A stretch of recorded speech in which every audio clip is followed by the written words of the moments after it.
Do you want to be a part of the CoCo community? Sure, we all do. So join this free weekly live talk show to find out how easy it is to watch at home and learn about your color computer. At the CoCoNation, more than 9 million men and women have participated in the community without setting foot outside their homes. And now at home in your spare time, you can see what's happening, or even join the discussion. Choose from any one of these segments: panel intros, project updates, acquisitions, CoCo thoughts, featured interviews and events, the Game On Challenge, news, Ron's Garage, CoCo commercials, show coverage, panel goodbyes, or you can join one of our extra shows. You can choose from the Game On Challenge Live or CoCo Tech. Join the CoCoNation right now. Click the link for the free information TJB Chris spoke about. Then decide if you want to watch the CoCoNation Live Show, the world's leading live weekly talk show featuring the Tandy Color computer, its siblings, cousins, and red-headed stepchildren. Visit thecoconation.com. There is no obligation and no salesman will visit you. Visit thecoconation.com.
The CoCoNation show is an unscripted, live, and interactive broadcast. Anything can and will happen. The views and opinions expressed by members of the panel and the live audience are their own, and not necessarily those of the CoCoNation show, its sponsors, affiliates, or subsidiaries. Open minds are encouraged, and a sense of humor is recommended. Thank you for being a part of the CoCoNation.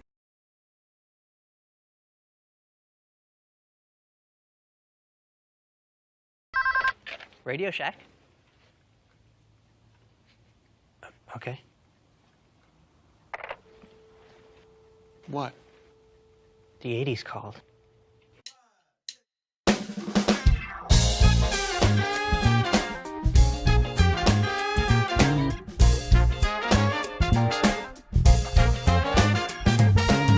Welcome to the CoCoNation, the world's first live and interactive talk show featuring the Tandy color computer and its hardware cousins.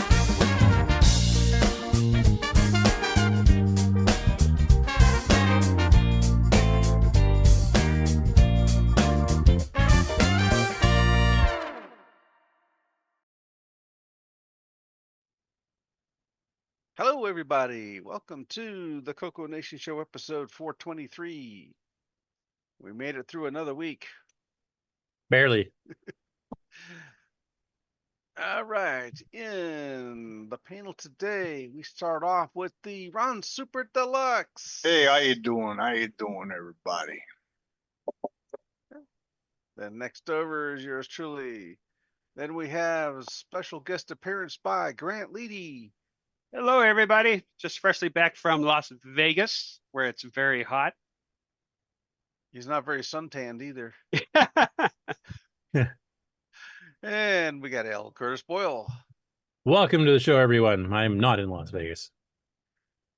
Right. And next row, we got Marco.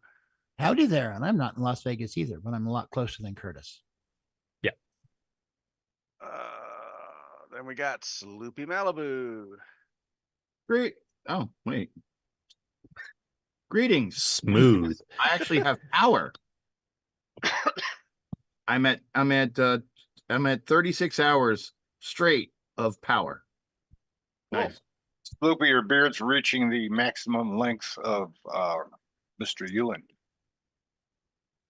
Starting to Yeah, match him. a full Unix beard. Well, I'm more of a Linux person, so this is a Linux guy. So you got the. So it's a little shaved on the side. Catch it up. He wants to step in for ZZ Top. Next over, we got Rick Euland. Yeah, perfect. Nailed it. Cute. And we got Alan, Exile in Paradise. Howdy, everyone. Welcome to the show. There's no way I'm going to try to go past what Rick was up to there. And next row, we got Ken Waters. I'm coming to you from another undisclosed location, which actually is just my kitchen. I got kicked out of my office. Okay. And next over, we got Quigon. Howdy. And Henry Strickland. Init hello world. I'm coming to you from the System Source Computer Museum in Maryland. Okay. And we got Ken Wilmot. Hi. Hi. Just like Quigon there. And on the next row, we got Brian Weasler. Hello, all. Welcome to the show. Ken's back with us? Okay. All right. In the chat, we got Wayne Campbell, Michael Zwiffle, Marco Exile, 60, Davey Mitchell, Jim Rye, Canadian Retro Things, Peter Willard, Brian Walsh, and Tom Eric Gunderson. And that catches us up. All right. First up today, I think we're going to do some project updates. I think we're going to do CoCoFEST first. Yeah, why don't we do that one first? All right. I am proud to announce that we have the official dates for next year's CoCoFEST. It will be April 24th and 25th of 2026.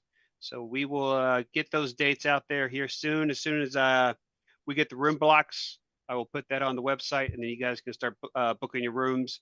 The prices will be, I think they're exactly the same as last year for the rooms. So we will get that posted up there on the website, and you guys can start planning your flights and get things ready to go again for next year. One thing I would like to ask everybody, make sure you check your stash and see if you have anything stashed away for the auction for next year. Therefore, we can have a good auction for the sales and everything like that. And Canadians, Curtis, make sure you get your butts down there for this next time. So no excuses. For those that are new to the CoCo world, it's the same venue as last year too, correct? Yep. Nothing's changed. And it's going to be the exact same thing as Excellent. last year, Fridays and Saturdays. Yeah, let's get lots of auction stuff because I enjoyed working with Mark B on the auction. I'd like to do that again. You do by working with him? You mean you bought everything, or? No. I was the other pair of hands that you may have seen on the in the camera there. So. Oh, cool. Although I think we need some more a tables hand and more- stuff we more can put things stuff to out handle? on. Yes. No, it was actually a lot of fun being in there and doing that and everything. So I enjoyed it. Yeah, and one other thing too, just to give everybody kind of a heads up to one thing we're going to do differently this year from the years past is if you are going to mail in a check, we will probably put a 2-week limit to get the check to the treasurer.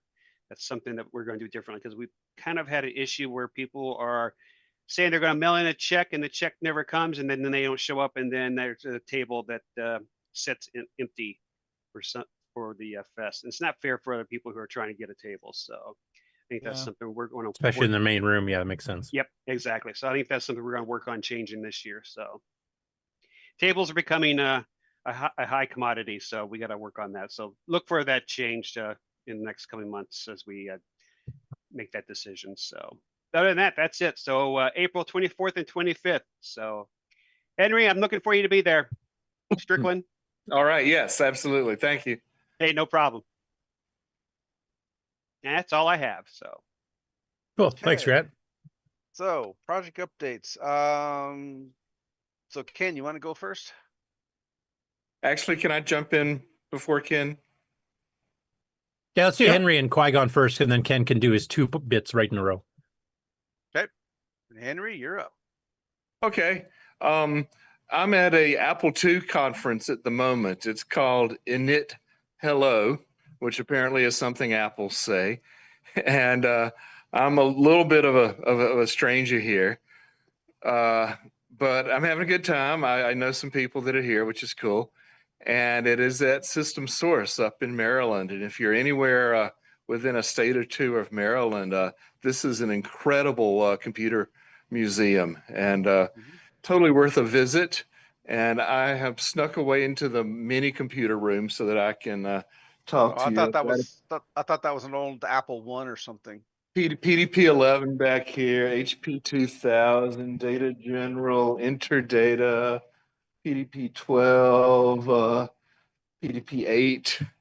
Anyway, a lot of PDPs and computers of that era are in here, and I don't know what this thing is, but anyway, I'm not going to be able to give you a whole tour of either the conference or the museum today. I wanted to jump in and let you know that of my 2 hardware projects, the TFR9 and the Bonobo networking card, I've really been working on the TFR9 because I can do that without carrying a lot of equipment around while I've been traveling.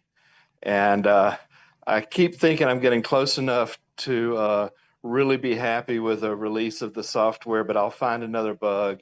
So I want to get things down so that they're pretty darn solid and on the TFR9. And then I'd like to start alternating days between the 2 projects. So if you're one of these people who's got a Bonobo and saying, what's new? Well, there's nothing new right now, but I'll get back to it pretty soon. So that is my update, folks. Thank you. So trying to get the software up to the level of Nick Marenti's. That's right. Yeah, where all the features are intended. Okay. Oops. And no bugs. Right. No unintended features. Sounds like the opposite of Nitrous 9, where it just never ends. Okay. Most operating Next up, Quigon.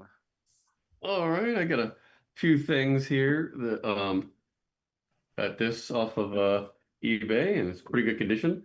3.5-inch disc case.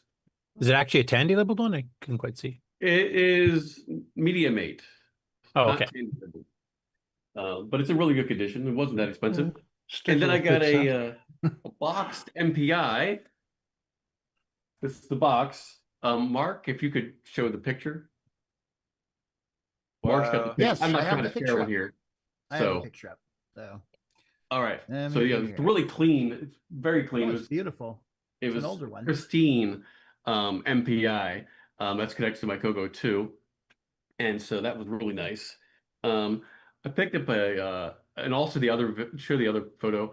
The other one there is a drive assembly that I got from Wrong picture, the Mark. right one. Yeah, you got a Sure. playlist or something. No, I told it which window I wanted to do. So Yeah, but this way it goes to yeah. Yeah. let me try again here. It gave us all your account numbers. So I don't have any of those up. in this disk drive assembly I got from Okay. Rick Veld, who had modded it, or at least it was modded somehow, to where the 3.5 and the 5 1/4, you can flip the switch and have either one be drive 0 or drive 1, which is kind of nice. Okay, I'm trying to find my stupid window here. I got a whole bunch of open. There, I want this window. Problem is my whole Zoom thing disappears now. I have no idea. Oh, there we go. Well, that's That's the a nice MPI, MPI. which, as you can see, And is- later, white, like the middle model, the white Radio Shack labeled one. Yeah. yes, very, very clean. I was very surprised how clean it was. It was like nice. So, and to get in the box and styrofoam and everything like that was pretty nice. We got that from Mark at Cloud9. Oh, there we go. And the other picture here, I think it's this one here. Oh, well, that'll work. Oh, you could see it right there. That's hooked to my CoCo 3 there. And you can see how it's got the switch up the top next to the 3.5-inch drive. I think those are the only two photos you sent me, unless I clicked. Okay, well, I clicked on the wrong one, but that's fine. You can still see the drive. That's the right drive. Yeah. Oh, there we go. So there we go. It's a little closer picture there. You can see how Nice. that works, and drives work nicely and whatnot. And to go along with the disc theme here, I showed this on I haven't showed it on here yet, but I showed this on you can stop sharing now. I showed this on Facebook, trying to figure out specifically which disc controller this was. We kind of narrowed it down. So I got a top part of the case coming this from Neil Blanchard here soon.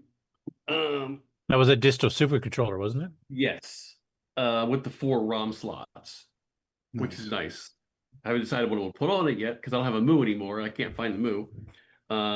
But also going through my storage, I found another Disto, the Disto mini controller, which has 2 ROMs on it. You can flip flop between the two with a little switch. So that's nice for my disc setup. Got the MC10 a few weeks ago, and I finally got a power supply thanks to Mr. Sloopy. I see an Atari 800 power supply, but it works with it. So I got that last weekend, meeting up with Sloopy and Wingnut at up there in Delaware. Hung out for a little bit. And to go along with my MC10 is the MCX SD 32 or 32. I never remember the right order to say that either. So I got MCX that 32 set up. dash. So that's a nice one there. And then for Todd Wallace, I got a stock GMC with the 4 megahertz crystal. But also got a different one with the 3.5 megahertz on it, which he was saying it allows you to get a little bit lower notes when using it. So that's kind of nice. I got some cases coming from Jim Brain to put them in. Then they need to make some labels for it so I can remember which one's which. And also, first issue of Compute Gazette came out, and I got that issue there. Is there any CoCo mentions in there? I haven't had a chance. I think there is, but I haven't had a chance. It just got in the mail yesterday, so I haven't really had a chance to look through it too much. But it's general retro, so A CoCo mention in Compute's Gazette. That's interesting. I'm not sure, but I think I heard something about there was one. So Well, I know he's soliciting for people to write stuff for it. So. The original magazine was the Compute was a general.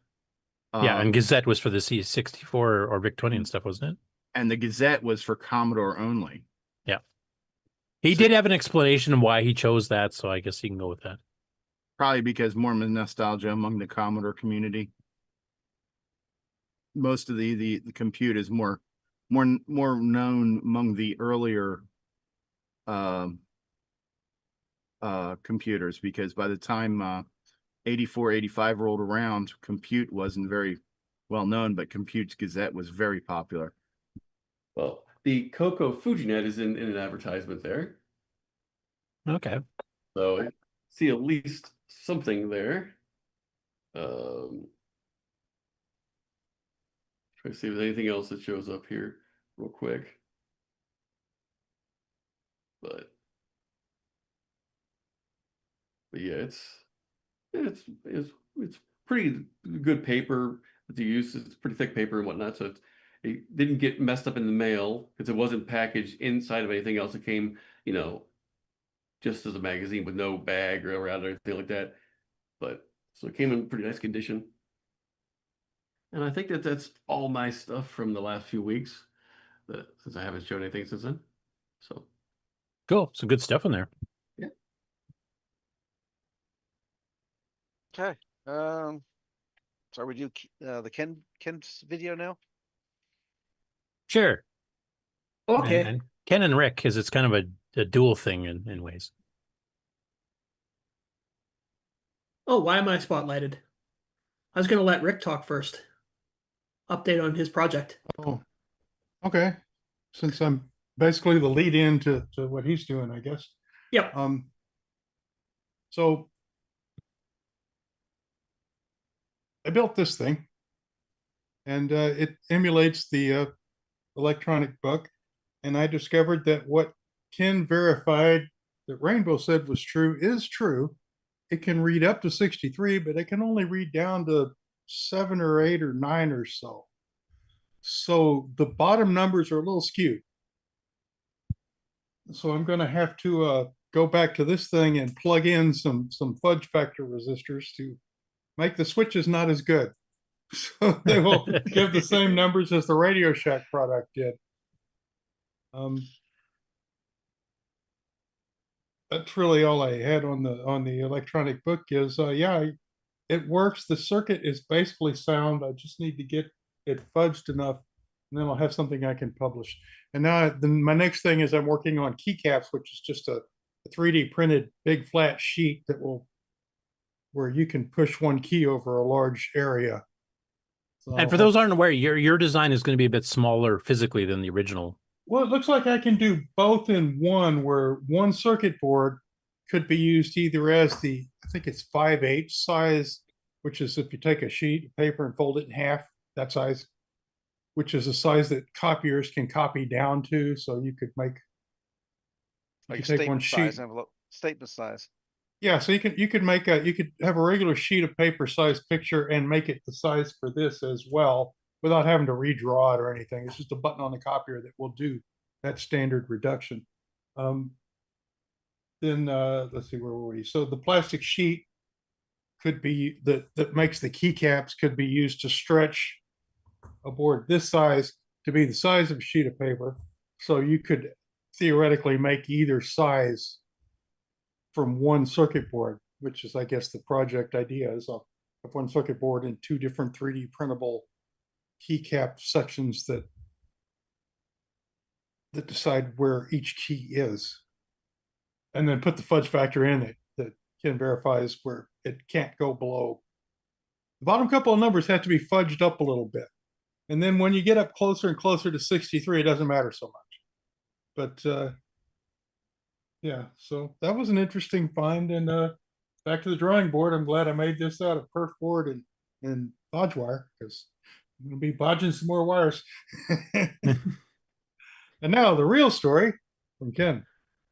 Okay, well, yeah, so I released a video this week where I just decided to mess around with my computer and see if I could actually get it reading the electronic book and everything. And one of the main things I wanted to do in it was to actually test out the book that I have against what was published in Rainbow back in 1985 or 86 or whenever it was.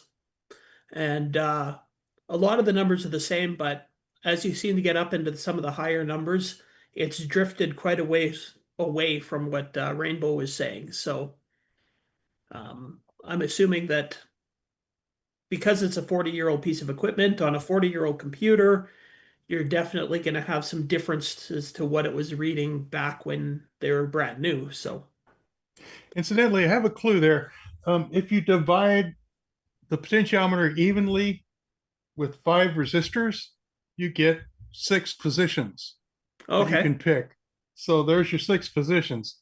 But because each pad is not a 0 when you push it, it's all shifted a little bit. Yeah.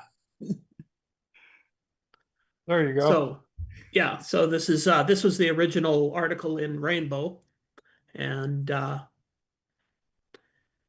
and I also discovered that in my book, I couldn't capture it on video, of course, because it only did it when I wasn't rolling. But a few of the buttons actually would drift a little bit even when I was pressing them. It would jump back and forth between a couple of different numbers. So I ended up to actually read the numbers. I decided to do like a range of numbers that so that depending on the book, it will hopefully fall into that range. And do you think that's just because the electronics in the book are getting old? They're like 40 years old, and it just kind of. I think that's a good possibility, and I mean, like Rick said, it's some resistors in there that would be dividing the number, so there's a good possibility that some of those resistors may be not quite as good as they used to be. Right. And we know those pads don't connect to 0 when they're squished down. They get down to about 8 or so at best, and not 0. So yeah, it's kind of interesting. As you can see, the joystick 0 and 1 are the X and Y axes of the right joystick, and it's 2 groups of 6 on different positions on the X or the Y axis. So Have you guys thought about putting a keyboard switch instead? You know, and just make it a keyboard? I don't know, it won't look the same, but it would be more reliable, no? well, then it would just be a keyboard. Right, No. you can just type things in the keyboard. I think the idea here is you could do a very creative looking overlays, you know, Yeah, fancy that's ship's the front panel or something, and you push on things in the picture and it does things. Yeah, that's the thing that I like the best about when I looked at the electronic book with the programs that were available for it. Even though they're educational programs, they had some really awesome artwork for the overlays. Yeah, this is like the El Stupido, what the buttons are matrix. You would never Yeah, look this at is- that. You would look at a nice picture of something and Yeah, push this on is it. the back cover of the book. So you would normally have an overlay over top of it with some really push cool on the dog pictures or and- something, and the dog barks. You know? Yeah. Yeah, or you could do something like those captchas, you know, like, you know, click on the parts of the picture that have a bus in it or something, and you could just have a little. I'm already thinking background. my Star Trek Enterprise thing could work in a magic book with the picture of a, you know, spaceship. Oh yeah, you could have like, you know, Sulu's console, like fire phasers and stuff like that. Is Yeah. Just have now you're talking. I'm getting really excited. And what I did later in the video is I just made a simple little program of moving a graphic around the screen and using basically the 2, 4, 6, and 8 keys as the arrow keys, and then I added in a little bit of a fight with a monster and made let me 5 backtrack. That was earlier. Yeah. Use the 5 as a fight key and the 11 as a runaway key. And like Rick said, you would have that overlay of some artwork that you put there, and you might have a picture of a fist for a fight thing, or a legs for a running away, or whatever you want. You can be as creative as And you I want. mean, depending on how creative I can get with going further with this program, is you could have multiple pages of stuff so that you know, when you get in a fight, you change to page 2, and it's got, you know, The battle stuff. yeah, like 12 different things that you can do in battle, and then when you go into a town, you turn to page 4, and it's got, like, you know, all these things you can barter or sell or steal stuff or. I've already come up with lots of feature creep because, as you've noticed, each button only uses one axis of the joystick. So you've got the other axis that could be like a slider bar or something that you could work. Well, if you press 2 buttons at once, or they're on the opposite axis, do they register at the same time? You can actually register both. I'd never I know tried what that. mine does. We'll have to see what yours does, kid. I'll have to try that. Yeah. Because you could hold like a battle button if on the first 6, for example, and then your bottom 6 would be which weapon or something like that. Well, yeah, but mine's going to average it out. So 1 and 3, you'll get 2. It kind of seems to. Okay, so we'll have to see what happens with the out. real one that Ken has and see if it's any different. Exactly. Am I emulating it correctly, or if I done something Like else actually, wrong? one of the programs that I looked at before, previously, is the way that they got around it is rather than having separate pages, each key had 2 different things that it could do. And there's, I think the 10 key was a shift key. So normally it would be the bottom thing on the key, or if you hit 10 and then the key, then it would do the top thing. You've got room to, yeah. But I think it would work just as well to I have like multiple. things like adventure games where you don't really have room in your screen to explain all the commands. You can explain them here. Yeah. Graphically or in words or whatever. And, get 12 commands into 1 line of screen space by using this book.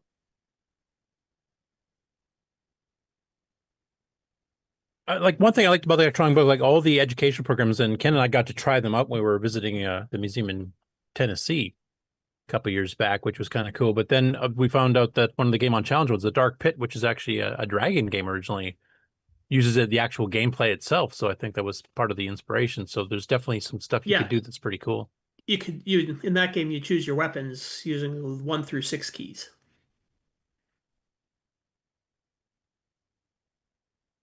Was that entirely just a standard letter size paper or A4 paper or whatever? Yeah, it is. That's a standard size binder. So like the kind you would have had back in the day in school. Beauty. The ones that you pictures all over instead of doing actual work. So you don't have to send me pictures with rulers laying across it so I can get all the spacing right. I can if you want. No, just to double check to make sure that everything is. Oh yeah, just to double kosher. check.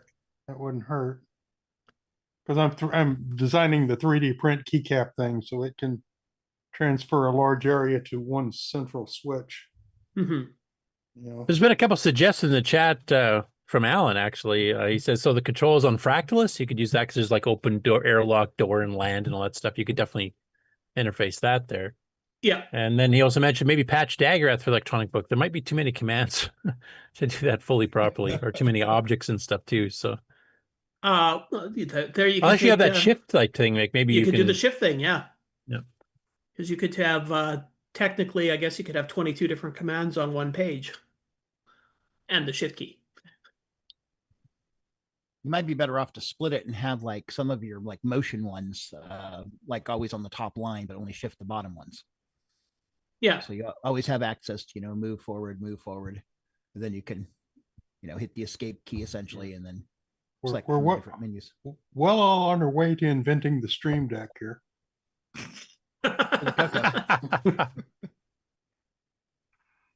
There's so many possibilities that this could have had back in the day, but instead they just made it strictly educational games. And with that one exception in England. Well, yeah. Well, and that was something that came afterwards. That was somebody that said, wow, look at this. You could have done something cool with this. Like, there, I'll adapt it to my game. Yeah, because most of these came out, I think, the 83, 84 era or something like that? 84, I believe. And the Dark Pit came out, 88 or something? Yeah, 87, 88.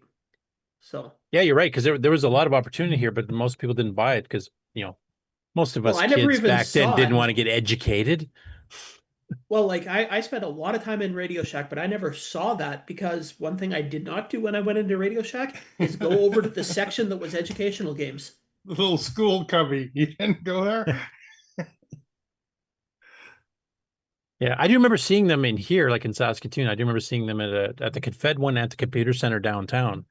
So they did have them here, but like you, it's just like, that's educational. See you later. Yeah, you're one of those smart people that would have looked at educational stuff, though. No, I wouldn't have.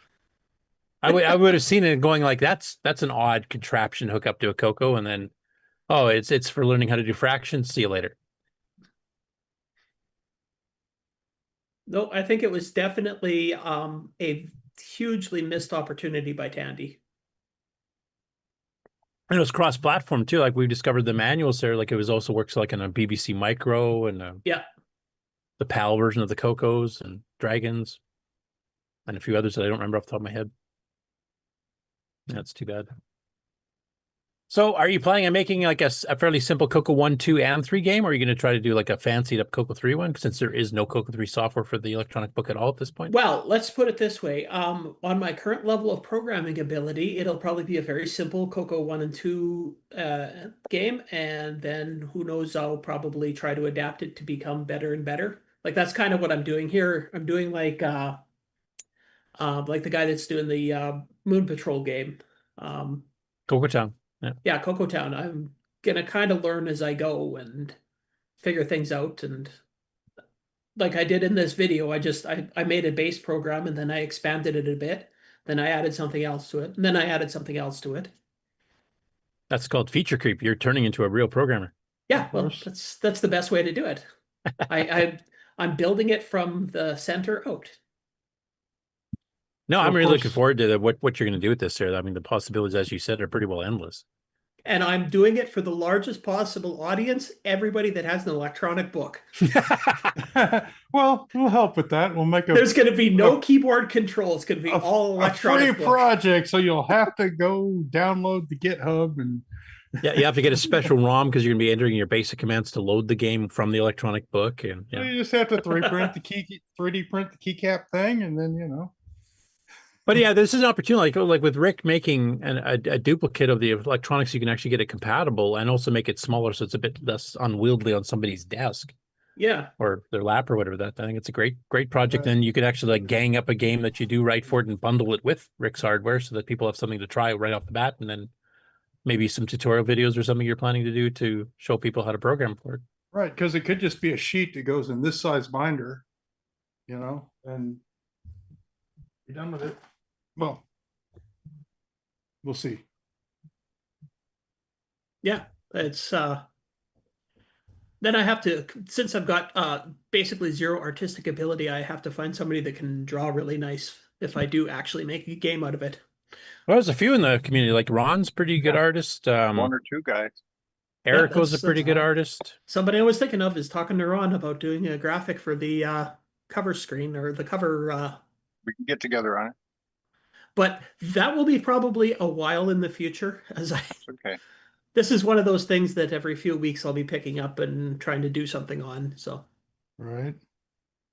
And you guys are still working out the hardware differences, like you're mentioning. Like there might be some incompatibilities right now with I haven't the actually gotten push. together with Rick on any of this yet, so I'm but gonna be gone for a couple of weeks, so we'll have to sit down and talk again when I get back, Rick. That'll give me time to get my thing all adjusted and working, so that's good. Yep. Okay, well, thanks for the update from both of you on that one. It's really piqued my interest. I might actually have to buy an educational piece of hardware. Hey, I'm taking this as far away from educational as I can. Possibly go. You are going to learn nothing. As a matter of fact, after you play my game, you will be dumber. I guarantee it. I like it. That's upselling if I've ever heard it. Are you going to use standard 8.5 by 11 paper or A2? Curtis might be the only one that picked up on that one. Yeah, you'll be good as long as you line up the middle hole. There's enough tolerance in there. I don't know. In Canada, do you guys use the A2 style paper, or you guys use the 8.5 by? No, we use 8.5. It's a European uses A2 as a standard. Okay. Yeah. Sorry. Trying to be funny. Trying, definitely. Yes. Yeah. I try all the time. It fails utterly. Don't worry about it. Too much bleed over from the United Stadians. In fact, the challenge of building this, my copy of it, is to make a contact patch that's big.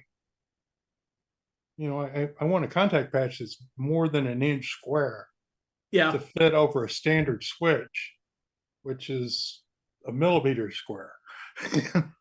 Actually, one question I will ask you, Rick, and you may not know the answer to this at this point because you're still, kind of fiddling to get it more accurate and backwards compatible. Is what do you expect the cost of this to be? It should be really cheap. Basically, the cost of the board, because the switches are maybe 13 cents a piece, but we only need 12 of them. Well, there you broke my What budget. about the binder to put it in? And the resistor? Well, it's just going to be a sheet that you put in your own dang binder. Oh, Put a couple of three ring holes in one side of it, and you stick it in the binder and put your pages actually, that's on a good top idea. of it. Then you could What? do You it have to for any provide your own binder. binder? Then you could actually make a Except in cheap binder channels. for a game, and then just move the board from binder to binder, and have the actual like the outside of the binder, or you could do up as a picture. Yeah, and you could bundle one of those Mylar sheets that has, sleeves for floppy disks and put real floppies in there as part of it, and then you have the actual game pages Oh, after have that. It'll be everything one big on the binder. package.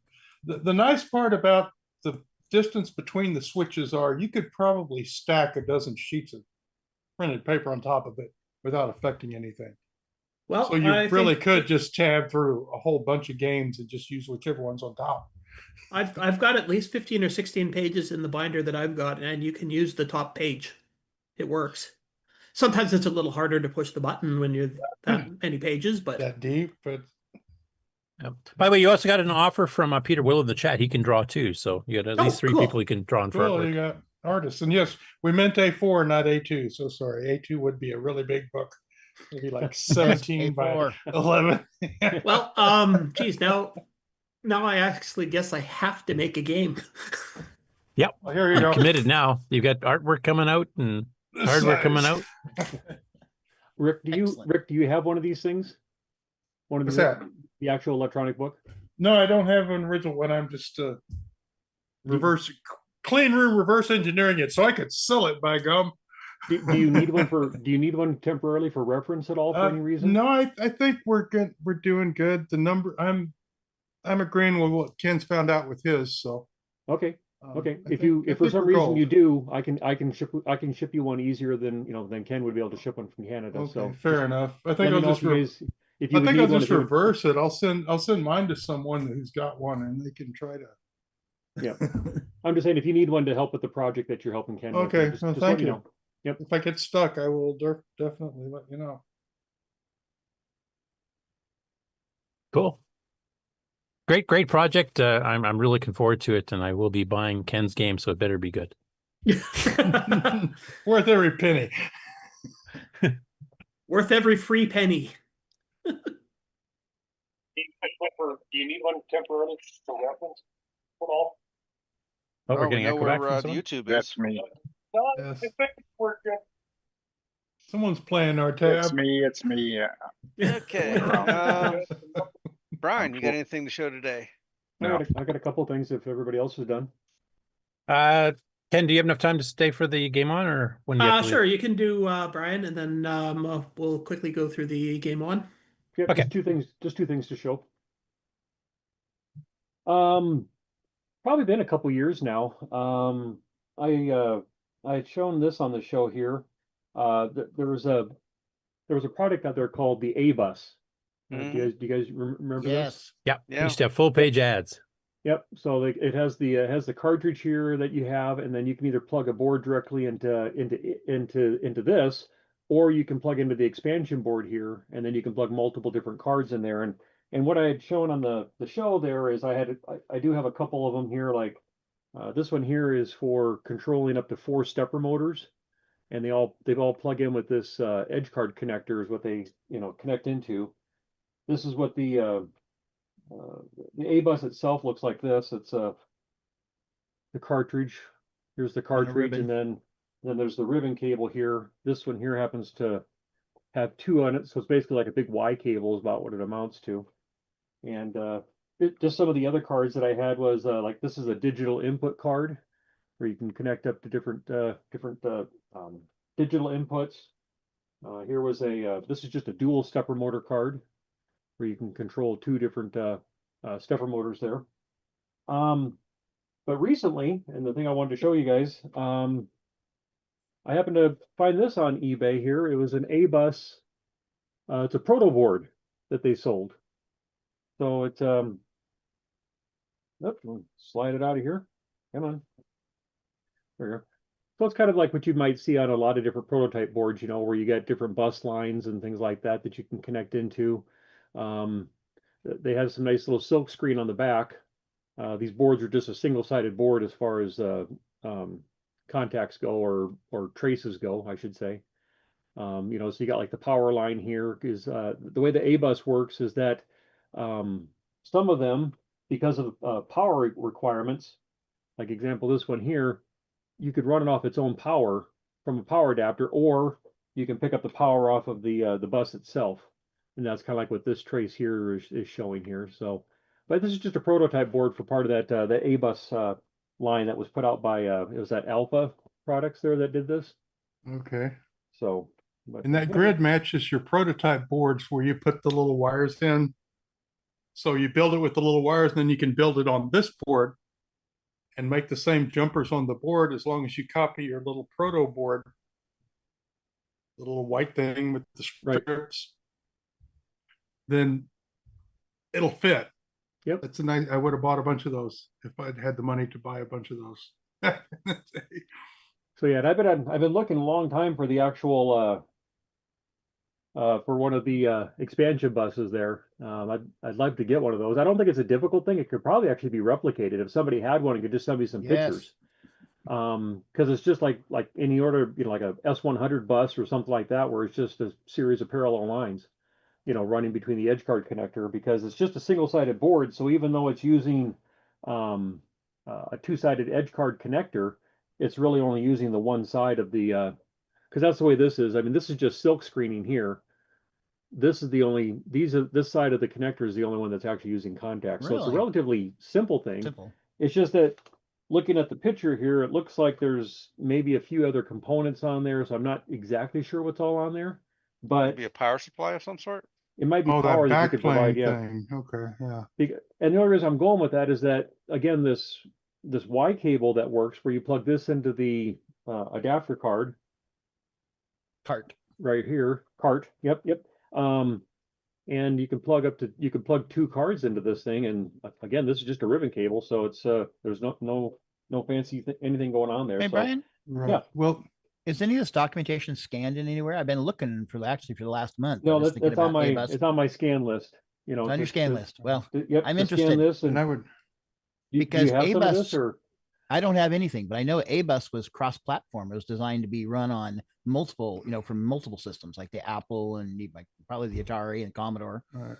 Yeah, And, And I would like money on your power supply idea, because you could maybe run two of those modules on a Y cable with just the power going through the wires. But above that, you're going to need some capacitors off board to soak the loads up and so forth. Yeah, and also dampen noise. I mean, like for example, like oh this yeah, board plugging here, four in. Yeah. I mean, this one here controls 4 stepper motors. I mean, you're going to have power there. I mean, the CoCo bus. Well, is yeah, gonna but carry 4 above stepper and motors. beyond that, you're going to Yeah. have to buffer the power that's being fed just for the control logic. Once you get past a couple of cards on a Y cable, that's more than you can feed on a Y cable, and you're going to have some capacitors on the side and little buffering going on, which is what you're showing along the front of that expansion board. John Linville has an A-bus. Yeah, I know he does. I He's the only sold it person to I him. did that knew. Yep. And I've sent 2 messages and no response. Maybe you get a better luck, Ron. Right. I've tried reaching out to him. Hey, Brian. Yes. I was looking back. I found some posts on Facebook about the A-bus, and it's like, I have some proprietary cards for the Apple that do like the 6522 for like discrete IO, and I have an analog card. But if you're going to do something this day and age, you might as well do something like A-bus, build on that, because you could have all these hardware interfaces for Color Computer and the Apple and probably the Commodore, where you could design peripherals so people could control stuff and then sell them the interface for their computer. And then you would, if somebody's going to tackle this today, this is what you should use, something like A-bus. Right. So that's my interest. It's like, yeah, I want to see what it is because I want to build on this. So yeah, it shows that it was for the Color Computer. There was the Model 1, the Model 3 and 4, IBM, Apple II, and the TRS-81 Model 100 and the CoCo. It was pretty much almost everything except for the Commodore. Should be able to do it for the Commodore too. I mean, the Commodore's got a user port and an IO interface, so should be able to do the same thing for them. Yeah, in this day and age, you'd use an Arduino. Yeah. Right. So yeah, so I picked up this card here, and it had the little instructions here, which basically it's just showing what's on the different lines there. So cool. But, I'd like that documentation when you get it scanned. Yes.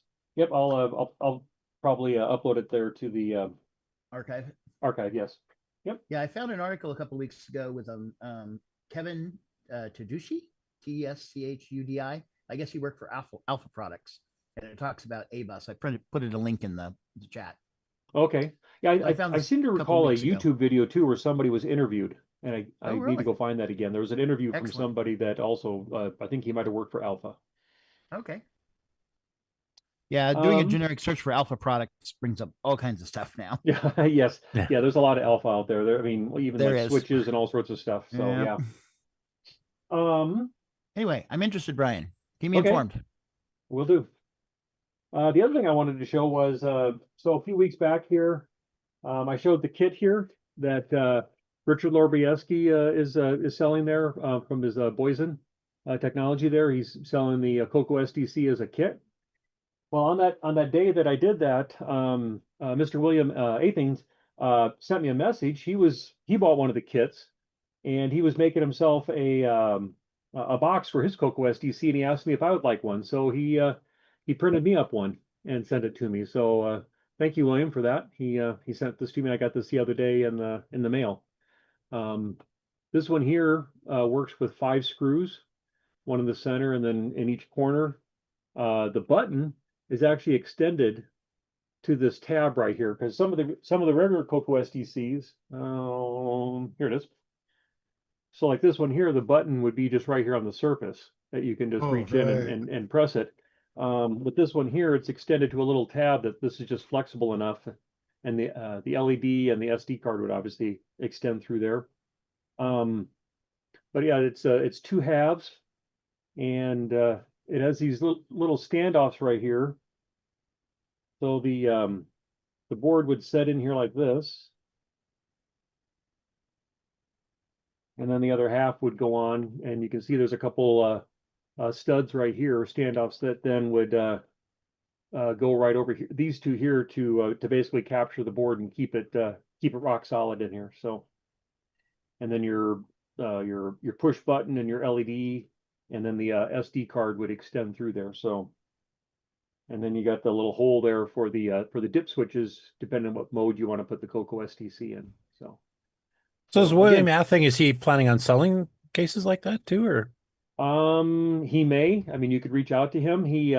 I don't remember he sent me a message there. He made just one small tweak. I think he downloaded this design from what's that one, Thinkerspace, or what's it called? Thingiverse or something? Thingiverse. Thank you. Yes. I think he downloaded this design and he made one small tweak to it. I don't remember what he said. But yeah, I mean, if you reach out to him, he may print you one of these. But he didn't indicate that to me that he was going to be selling them. But Okay. He may. So again, thanks, William. I appreciate it.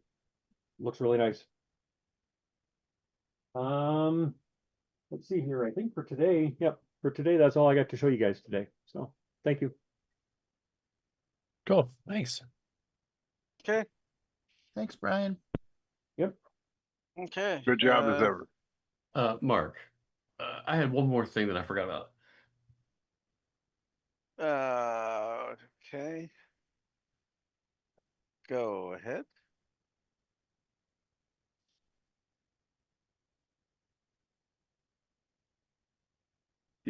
Got a tower of power here from Antonio. Oh yeah, you even got the hardware card, full-size cards in there too. Yep, fits nicely, and then also the small one that does the SDs. Yep. So that's a nice little addition. I was surprised to get that in the mail the other day. Yeah, that's really cool. I got it like my extra roasted 2 packs and puts on speech pack and Canadian mine too. So Okay. Jump into the high score challenge. Yep.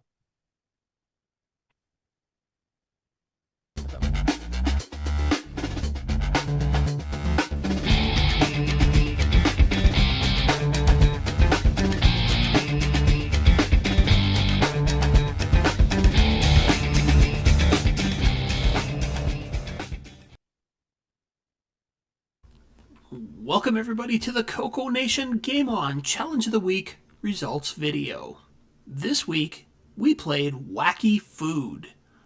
We had a total of 18 players. We had Mark B with 375, Mark O with 3,000, L Curtis Boyle 3375, Damon Beals 4975, Coconut Bob 5125, Dave SL 7,000, Canadian Retro Things 10,200, Kieran 11,000, Sloopy Malibu 11,450, Cedarus 11,500, Jim Rye 11,950, Tasman 14,750, Doug V4850 23,650, Wingnut 2626 25,700, Retro Rick 32,900, Shenley 36,200, Mike Zweifel 56,900, and this week's number one score belongs to Dr. Ted with 65,100. Thanks everybody that played, and we'll see you again next week. And CoCoNation salutes Dr. Ted. Salute! I definitely need a new Buck Owens button. CoCoNation salutes. Salute. I'm surprised how many people played that game for how many comparatively to how many complaints there was about it. About the bugs and stuff. Oh, it's horrible. It's like slogging through molasses. It's like, and yet it's one of the highest number of people playing a game we've had in quite a while. You watch it for the train wreck? I don't know. You play it for the train wreck. Yeah, I wasn't actually expecting to be here for the Game On Challenge today, so this is just kind of going to be off the top of the head. But so as I said, there was a few complaints about this game about how buggy it was. There seemed to be an instant death problem that happened with it, that you would just randomly all of a sudden die and the game would be over without anything hitting you. I didn't experience that, but neither did I. The other thing that well, I know it wasn't a bug, but it was very, very annoying, is the fact that when a monster hits you, you lose a life. But if you try to run away with it and it goes in the same direction as you, it tracks you, you just keep losing lives. And your lives just go down, done. That's the way I died a lot of times, is that I appear on the new level and there's things all over you. And it's like, you're dead. Yep. Like, that's the other thing is that There's the no other thing skill is there. that you can be when you start a new level, the monsters can form right on top of you and immediately kill you.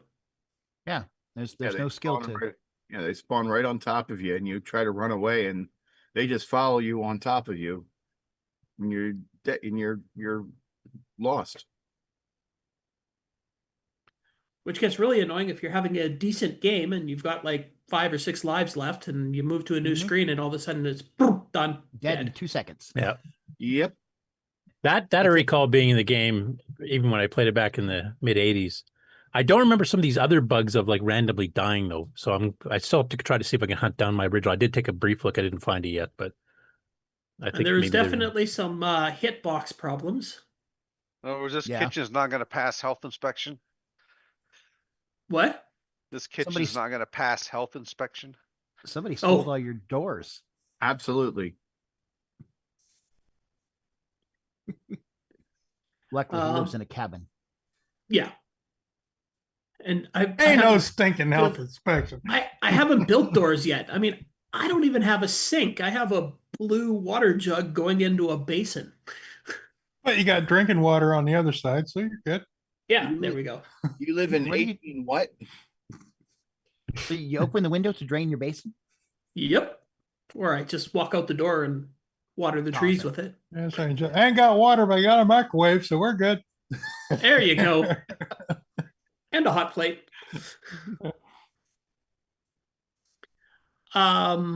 Woof. Now you've completely lost my train of thought. That was the idea. Speaking of train wrecks, What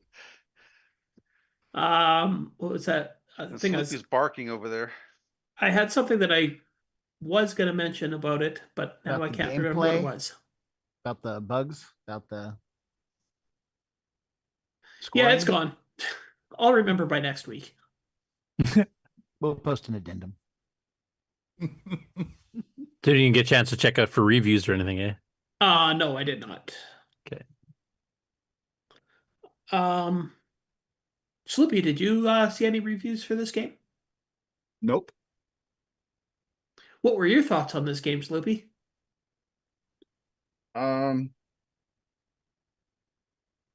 It was a really good game that was screaming to be free of its problems. Limitations. Yep. Oh, I remember what I was going to say. I had one level where I started, and I had nothing but pretzels on the screen.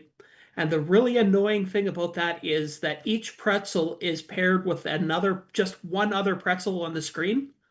So you have to shoot them in sequence. You have to shoot the one pretzel and then shoot the one that Matching. it goes with.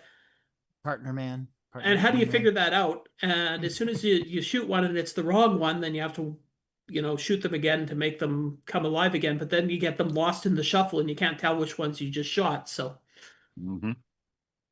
I think I spent like 10 minutes on that screen just shooting, and I never killed anything. And finally I just said, well, screw this. And I just killed myself.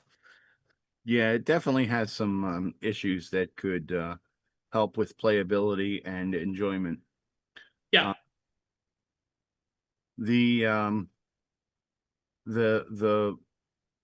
selection of things on the screen was a big one, and then the hitbox would be, I'd say, second. I mean, controls could have been improved slightly bit, but those two are more pressing concerns in this game. I also think that if you sped up the player character a little bit so that they're slightly faster than the others. Yeah, so you could get away from them if they're tracking you. Right, that would have also been a significant help. Or when one hits you and you lose a life, then you should have like at least a second or two before you can lose another life. Yeah. Yeah, I mean, like I said, there's a bunch of different things in there that really contribute to it, but those two big things would significantly help its playability and entertainment factors. Oh, I agree. So, but yeah, also did anyone try any of the other modes? I did, but a lot of them were a lot easier than the mode that we played. I never Like tried. there was one mode where you just have to shoot each thing on the screen. Oh, And that's easy. yeah, it's just way easier. Why didn't you pick that when you picked the game? Because you picked the game.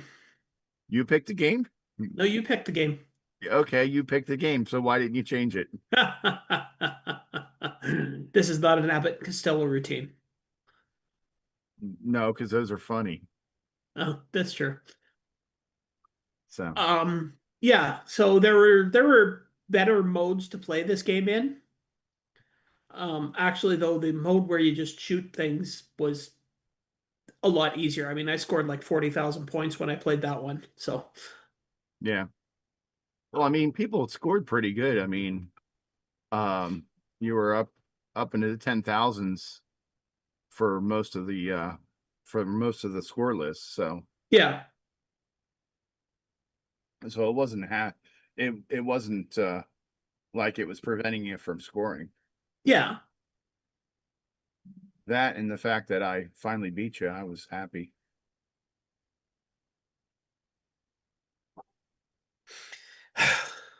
Okay. Well, don't take it so hard, because I mean, you've beat me the last 7 games in a row, so. Yeah, well, I think we can put Wacky Food to rest, and I would suggest go play the original arcade game rather than this one. Or even play the original arcade food fight. Or fix this one. There we go. There you go. That's what you do. Make this one work with the electronic book. Oh, good. Now you're talking. you have to hit the right key to shoot each. Like the that'd one be will have a picture of a frustrating. hamburger. That's the only way you could shoot a hamburger. That would probably be better than having to shoot them in pairs. Yeah, we'll sort out them damn. Yeah, because you'd have your joystick in one hand and the book in the other, and So the other game that we played this week was Komet Kaze. Komet Kaze. Yeah, Kermit's Cosmic Cozy. Maze? And yeah, I think I other than when I initially played this game, I haven't tried it again yet. So I think it's a pretty good game. It's got an interesting little mechanic with as I think it was Marco was pointing out, the aliens can shoot at you, but they shoot straight down. So you can learn to come in from the side of them and shoot them at a 45-degree angle. So you're never actually getting in the way of their bullets. I very rarely got hit by the alien shooting at me. I either collided with them or no. Yeah, the tracking asteroid got you? Yeah, the tracking asteroid. Yeah. The heat-seeking one. Yeah, I had a much better time with this game than with Wacky Food. Boy. I just want to mention, Ken, I just went looking through the indexes for reviews here. Rainbow never reviewed Wacky Food. None of the other major magazines did either, but the icepeople.net guy did. You want me to hear that? Do you have that up, or? I'm just bringing it up as we speak. All right. Well, we can stop looking at me then and take a look at that. But you're so beautiful. No. It's my shirts. People love my shirts. Yeah, the purple brings out the brown in your eyes. Oh, it got a B-. B-. Wow. I wouldn't have given it that, but okay. Nope. Maybe a C-. I would have given it. Yeah, the second paragraph's where he kind of sums up some of the, like he says there's some flaws in there too. I don't know if you want to read it aloud for our audio only listeners. The graphics, okay, second paragraph. The graphics are amusing and competent in resolution, and the typically minimal sound is sufficient. There's only one real flaw with this game, which is when you collide with food and don't start over with a new man. Instead, you just instantly lose a life and gameplay continues where you are. That means you can lose all your men in a couple of seconds in a bad situation. A monumentally unfair setup that can bring an unexpected end to a round that seems destined for greatness. I've seen this flaw in a few games, and almost without exception, I give up on them in a hurry. But it's a polished effort in every other way. So it's worth a bit of your time, if not a lot of your money, if this were the 80s and you were being asked to pay for it. Yeah, so that major flaw of, spawning into insta-death. Yeah. It'd be nice if that once you lost a life, there was like a delay time of like 2 or 3 seconds where you had a chance to do something. Or you respawn somewhere else on the screen. Yeah. Or I think a better idea would be as soon as you lose a life, all the ones that are following you, reverse direction and stop following you. Right. Give you a chance. Yeah, sure. Yeah. And when you start a new level, that you start in a clean area and you have 2 or 3 seconds to react. There's definitely been a few games where they fail to check whether something's going to spawn right on top of you. Yep. I mean, it has a lot of potential. It's just too frustrating to play. Yep. Yeah. And this other bug you guys hit where you just die for no reason. Like I said, I do not remember that one from back in the day. Yeah, I'm wondering if it's more of a problem with the copying it over, or maybe it was cassette based and the disc IO routines that run in the background in BASIC sometimes change a few things here and there, like timers. Also, a lot of people were playing a RGB patched version, so whether something was changed when they did that, or Nope, that's I didn't possible have too. that problem. I was playing the RGB patched on real hardware, and I didn't really see that. Well, but people were saying that it didn't tend to happen until about the 4th or 5th level. Oh, so. yeah, I didn't get that high. So yeah. Yeah, I don't think I ever saw that, but I don't think mine was RGB patched because I had some wildly different colors than everyone else. Yeah, I didn't play the RGB patched one. I tend not to play those. I want to see how games look when they were originally made. Yeah, like on composite with the proper fuzzing of the colors. If you do the RGB patch, it just does a pure 4, and then it doesn't look Yeah. right. Or every now and then you got to put up with the Puyan palette. Well, let's not get ridiculous here. I'll change palettes on that one. What? Doesn't everybody love the Puyan palette? Hey, at least it's not blue on blue. I won't name what computer uses blue on blue, but Well, hey, come on. They also have brown. yeah, well, they have 16 colors, but yet they still choose blue on blue. Blue on blue. They have 16 colors. There's blue, there's lighter blue, and there's 14 shades of brown. More blue. You know, There might be a gray in there somewhere, but do you know yeah. which computer I'm talking about? Commodore. Yes. I think they wanted to make it less fuzzy. Atari does that too, don't they? No, it's white on blue. Oh, it's white on blue. Well, the way that the white looks, it looks like it's a light blue because of if you're playing it on a CRT. Yeah. Hey, I like you, Ken. I was surprised to see a B- from, because icepeople.net, the reviewer there is usually can be pretty pessimistic, especially if the game has some obvious flaws. Yeah. They must like the gameplay. I mean, yeah. I mean, I think this is another instance of a game that has great potential and just a few problems. Well, just fix it then. What was the other Okay. game that we were playing that was like that? And it was like really frustrating, except for a few buggy things happening. There's been a few lately. Yeah. This is I've been getting very good at choosing those games. Really good games that just have problems.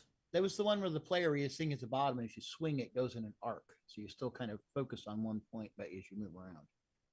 Can't remember the Oh name. yeah, that 5 minutes Space ago? Wars 3D or something, or Something like that, yeah. That was one that's like, man, this would be a really good game if it just didn't have these kind of annoying tweaks. that was the one where we had the big problem with the patched version because of it going from cassette to tape, and it or cassette to disc, and it kept crashing at the end of level 1. Right. On the Mark, disc version. I think your cat is muffling your microphone. Could be.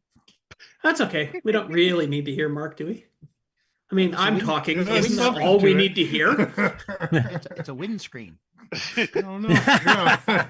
I'm just thinking about the other kind of wind coming up. right. No, that's my cats. That cat could cause havoc right now. I thought he was just showcasing the cat's butt. Cats do that all on their own. So All right. anyway, Back to Komet Kaze. Yeah, we'll be playing Komet Kaze for one more week. So, yay, Kermit Cozy. I hope to better my score. I already have 5,000. yay. Hoping to at least double that. Sloopy, you want to talk about the live show? If I have to. You want me to play it? Huh? You want me to play it? Either you can play it or I can play it, either way. I'll try and play it. My internet's acting a little bad today, but we'll see.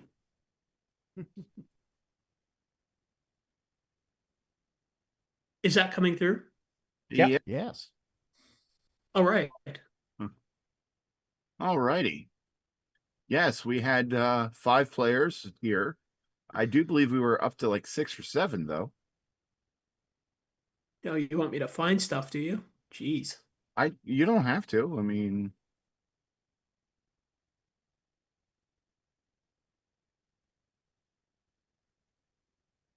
yeah, it was really early in the show that we had the most. I think it was while the thing was still on.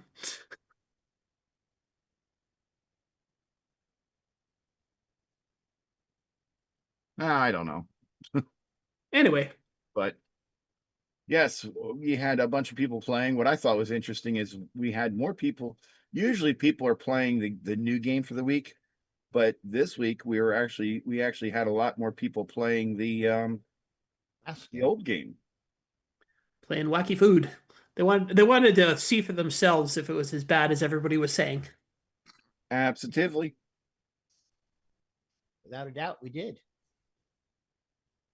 But yeah, it was Fun was had by all, even ones playing Wacky Food. So Yeah, as long as you don't get a bad spawn point, I think the game's actually fairly fun. There's like you Yeah, guys were mentioning a few or glitches. not just a bad spawn point, but if you get a bad screen, like when I got that screen of all pretzels.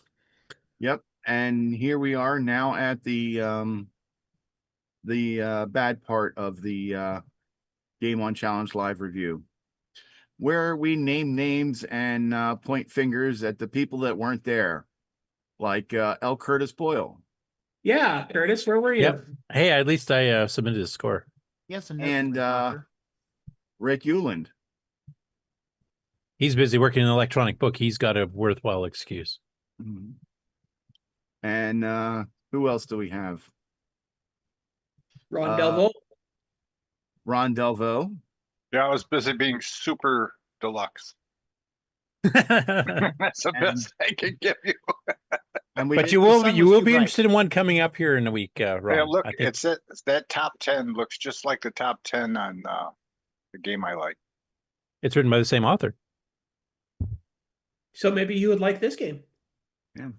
Then we also have we usually have at least a showing of Brian Weisler.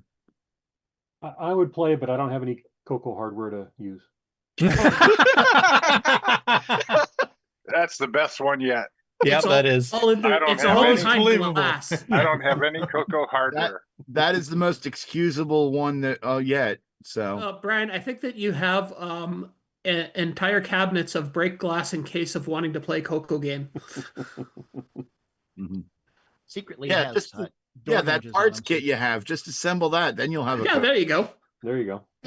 One of the parts kits you have, just assemble them. One of. What would have been better is if you would have said that you were scanning stuff to the archives.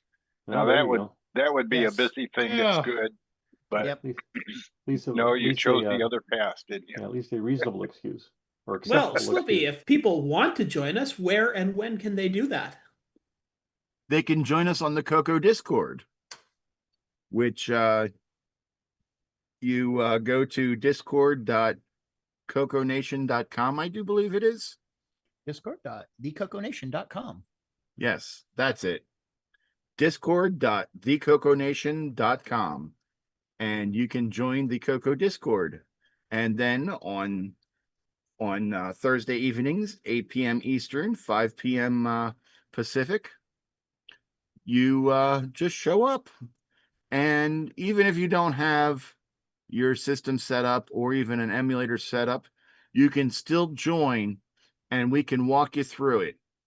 That's no problem. That's easy to do. Or Yeah, because you can also play it online too on the archive. So you could also just join and make fun of us that are the ones of us that are playing games. Yes. Heckling is fully encouraged. Yep. Yep. So, but don't talk about anyone's gameplay unless you're willing to put up. So, but You're Heckle, I'm Jekyll. yeah, it was a pretty pretty popular show. I mean, we actually went over an hour. Sorry, Sixie.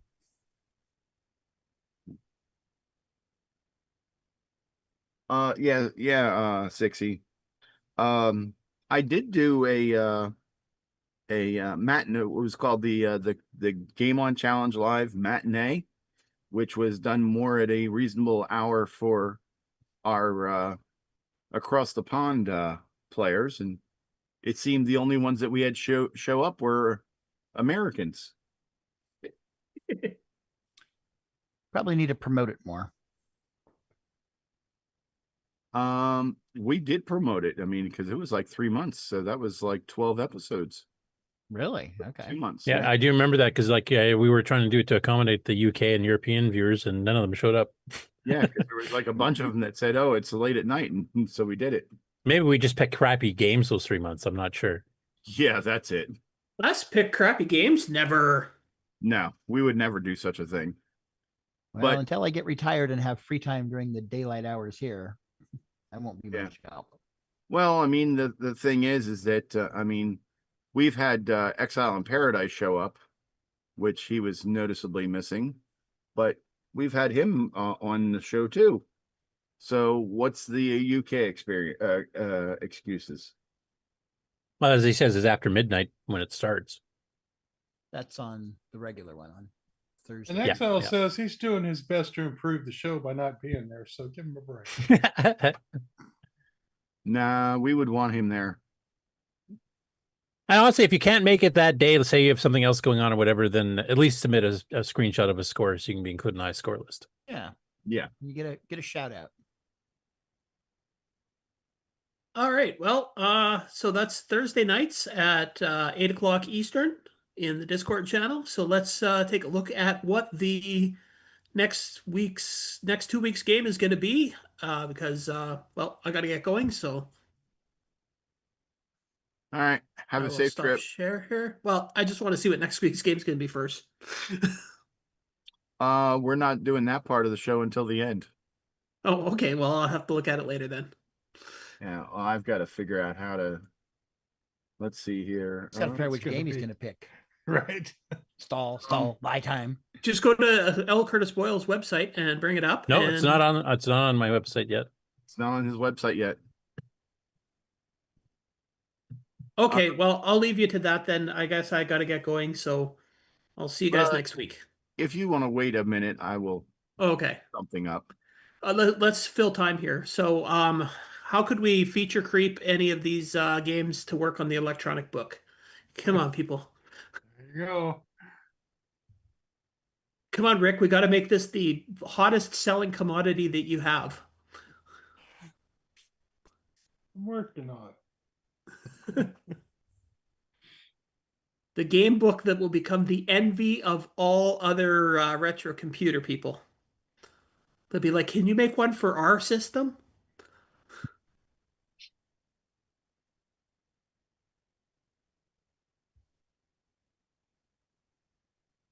Also, if anybody has any suggestions for a type of game that would work good with electronic book, maybe get a hold of Ken. Maybe and Rick. a racetrack, you know, racing and game? every time you reach a certain area, you can hit the button or do a pit stop thing. Or And there's the obvious driver we need to convert joystick inputs into key presses so we could just adapt it to anything that has Need keyboard like a input. virtual keyboard of some sort. Yeah. You probably have to do chording though with only 12 buttons. Ooh, we're going to play Spy Hunter. I'm going to guess this one's called Spy Hunter. Correct. Well, someone got it before I did. That is Richard Natalie. We talked about on the Game On News over the last few months. He completed a version 1 of it in June, which has been uploaded to the archive since then, since it's brand new, and it's also a game we never had a clone of it on the CoCo. I thought this would be a good one. It requires 2 joysticks. Any of you at CoCoFEST saw Richard actually had it set up with real arcade controls hooked up to a CoCo, which is pretty cool. Needs 2 joysticks, a CoCo 1, 2, or 3, and I think it's 64K, remember? Great use of artifact colors, though. And it actually comes with instructions. Please read them. I'm pleading on behalf of Nick because he's gone through that too. Because Spy Hunter does a lot of things. Yes. As you can see, there's a whole bunch of weapons you can pick from the bottom, and then you need the 2 joysticks to help select those while you're steering your car. So this sounds like a good adaptation for the electronic book. Right. Yeah, you're right. Actually, a very good Since- adaptation. since- You could choose your weapons just like Since independent axes. Whatchamacallit? Yeah, you could have the joystick to control your car and then the book to control what weapon you're choosing. We should actually contact Richard about that, like when we get the game playing stuff here. Like maybe we can make a special version for the electronic book later. Yeah.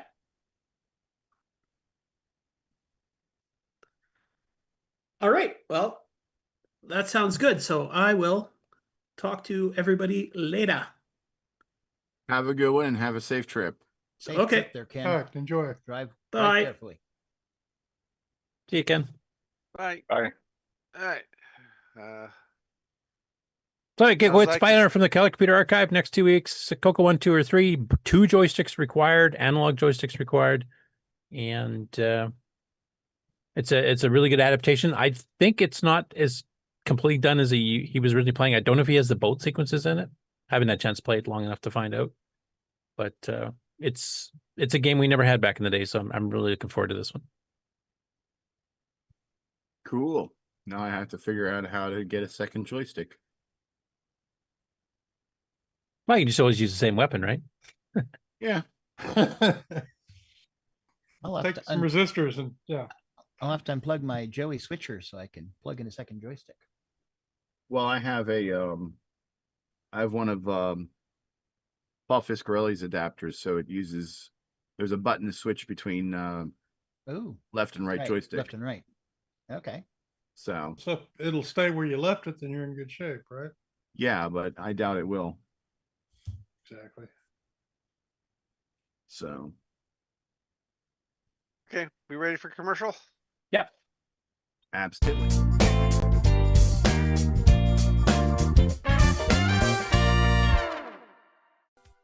Hello, everyone. It's your good buddy, your good pal, Amigo Aaron, joined by that dastardly The Brent from ARG Presents. You're watching CoCoNation. I feel like that should have been longer.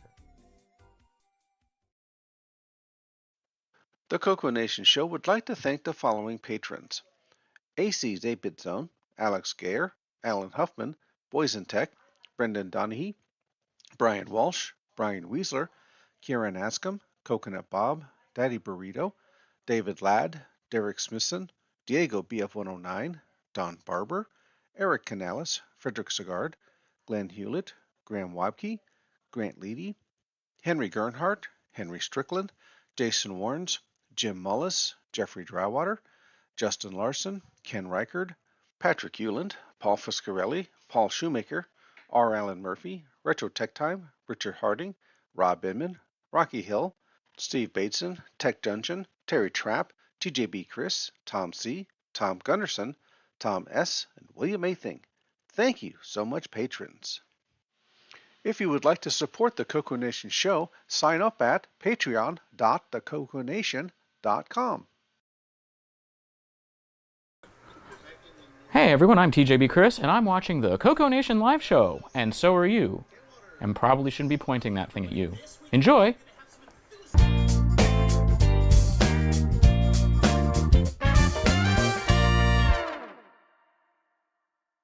Welcome to everybody's favorite segment, Who's New to Discord? I'm Cokeman says, hey, Coke here, used CoCo and remembered games like Puyon and Megabug, now more into the emulation side of it. Actually just learned of the Dragon mostly due to XRoar. I found this link while digging around looking for open source CoCo info, interested in trying to get emulators for CoCo running on different setups. DJedi1 says, hi, I'm Michael, CoCo owner since the CoCo 1 came out. Back in the day I wrote several 1- and 2-liner entries for Rainbow magazine, Frantic Fingers was my favorite, and a few reviews for them. I also ran my own CoCo BBS for a while and wrote multiplayer online games for it. I'm primarily looking to find a good home for a bunch of my ancient CoCo hardware and software that I've kept all these years. Our Stone King says, hello, Rick here. Had a CoCo 1 in the early 80s and loved it. Lost it to a washing machine flood at my parents' house while I was in the army. I've had many computers over the years, but the CoCo holds a special place in my heart. Heard about this Discord via Coco Town on YouTube.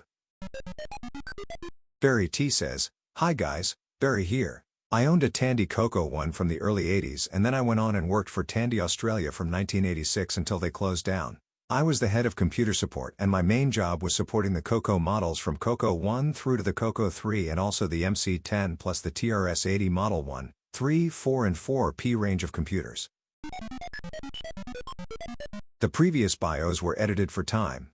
Thanks to Boysentech, Frederick Micro Hobbyist Sigard, Glenside Computer Club, Paul Fiscarelli, Paul Shoemaker, Tandy Color Computer 3, Wingnut 2626, and the CoCoNation patrons for boosting the server. Please consider joining Discord and visiting the welcome section to read these bios in full and see what the community has to offer. Just go to discord.thecoconation.com. See you on Discord. When you want the latest in TRS-80, Tandy, Dragon, MC10, and all of their hardware cousins. No matter what it takes, or where news breaks, from around the world to your nation. The CoCoNation News with L Curtis Boyle.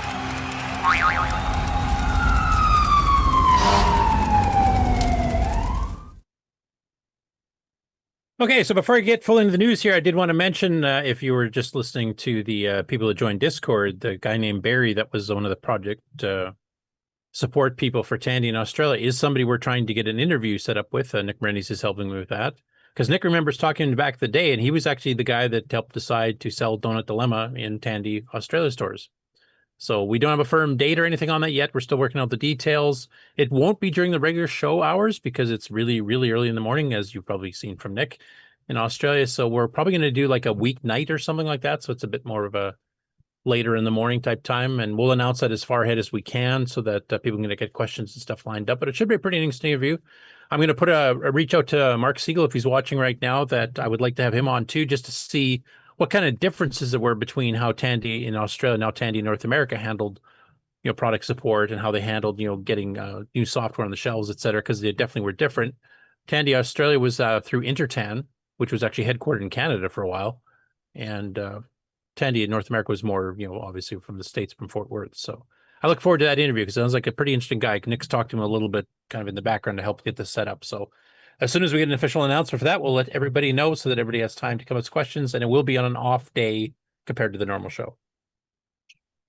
So now on to the news. And we'll be starting with some Dragon news. As soon as I find the right window. Okay, so first up, Julian Brown posted a brief update that he's currently troubleshooting the PAL padding logic for one of his video projects, and he mentions in the post here on the Dragon Facebook group that he's actually got 3 video projects going at the same time. I know one of them is to get a modern implementation of the VDG, and I can't remember exactly what the other ones are. It might be the difference between like a PAL and an NTSC and stuff, because he's making that whole ATX system where you can swap individual little cards for the different parts of the system itself and still be, Dragon 3264 compatible. And then also, this was rather interesting from John Whitworth of Dragon Plus Electronics. So somebody had kind of asked him, how has sales been doing for like hardware projects for the Dragon? And he's been doing it for almost 10 years now. His first sales he was mentioning here was around the 2017, 2018 era. So he kind of went through and he found all the sales receipts and started and kind of made a spreadsheet here. And I thought it'd be kind of interesting to see, because I mean, this is the Dragon, which is a smaller market than the CoCo had. But he mentions here, like between the different years, and I won't break down the years. If you want to see that kind of detail, you'll have to actually go read his post on the Dragon group on Facebook. But lowercase boards, he sold 48 of those. Dragon Plus boards, he sold 43. The Ujima Flip in 2020 version, 35. Ujima Flip 2021, 21. The CPU pull-up board, 34. The Dragon power supply units, 221. So that seems to be a fairly common thing to have to replace. And I have seen like some of the people that get Dragons and do box openings and stuff like that when they pick them up off of eBay. That's usually one of the things that has problems.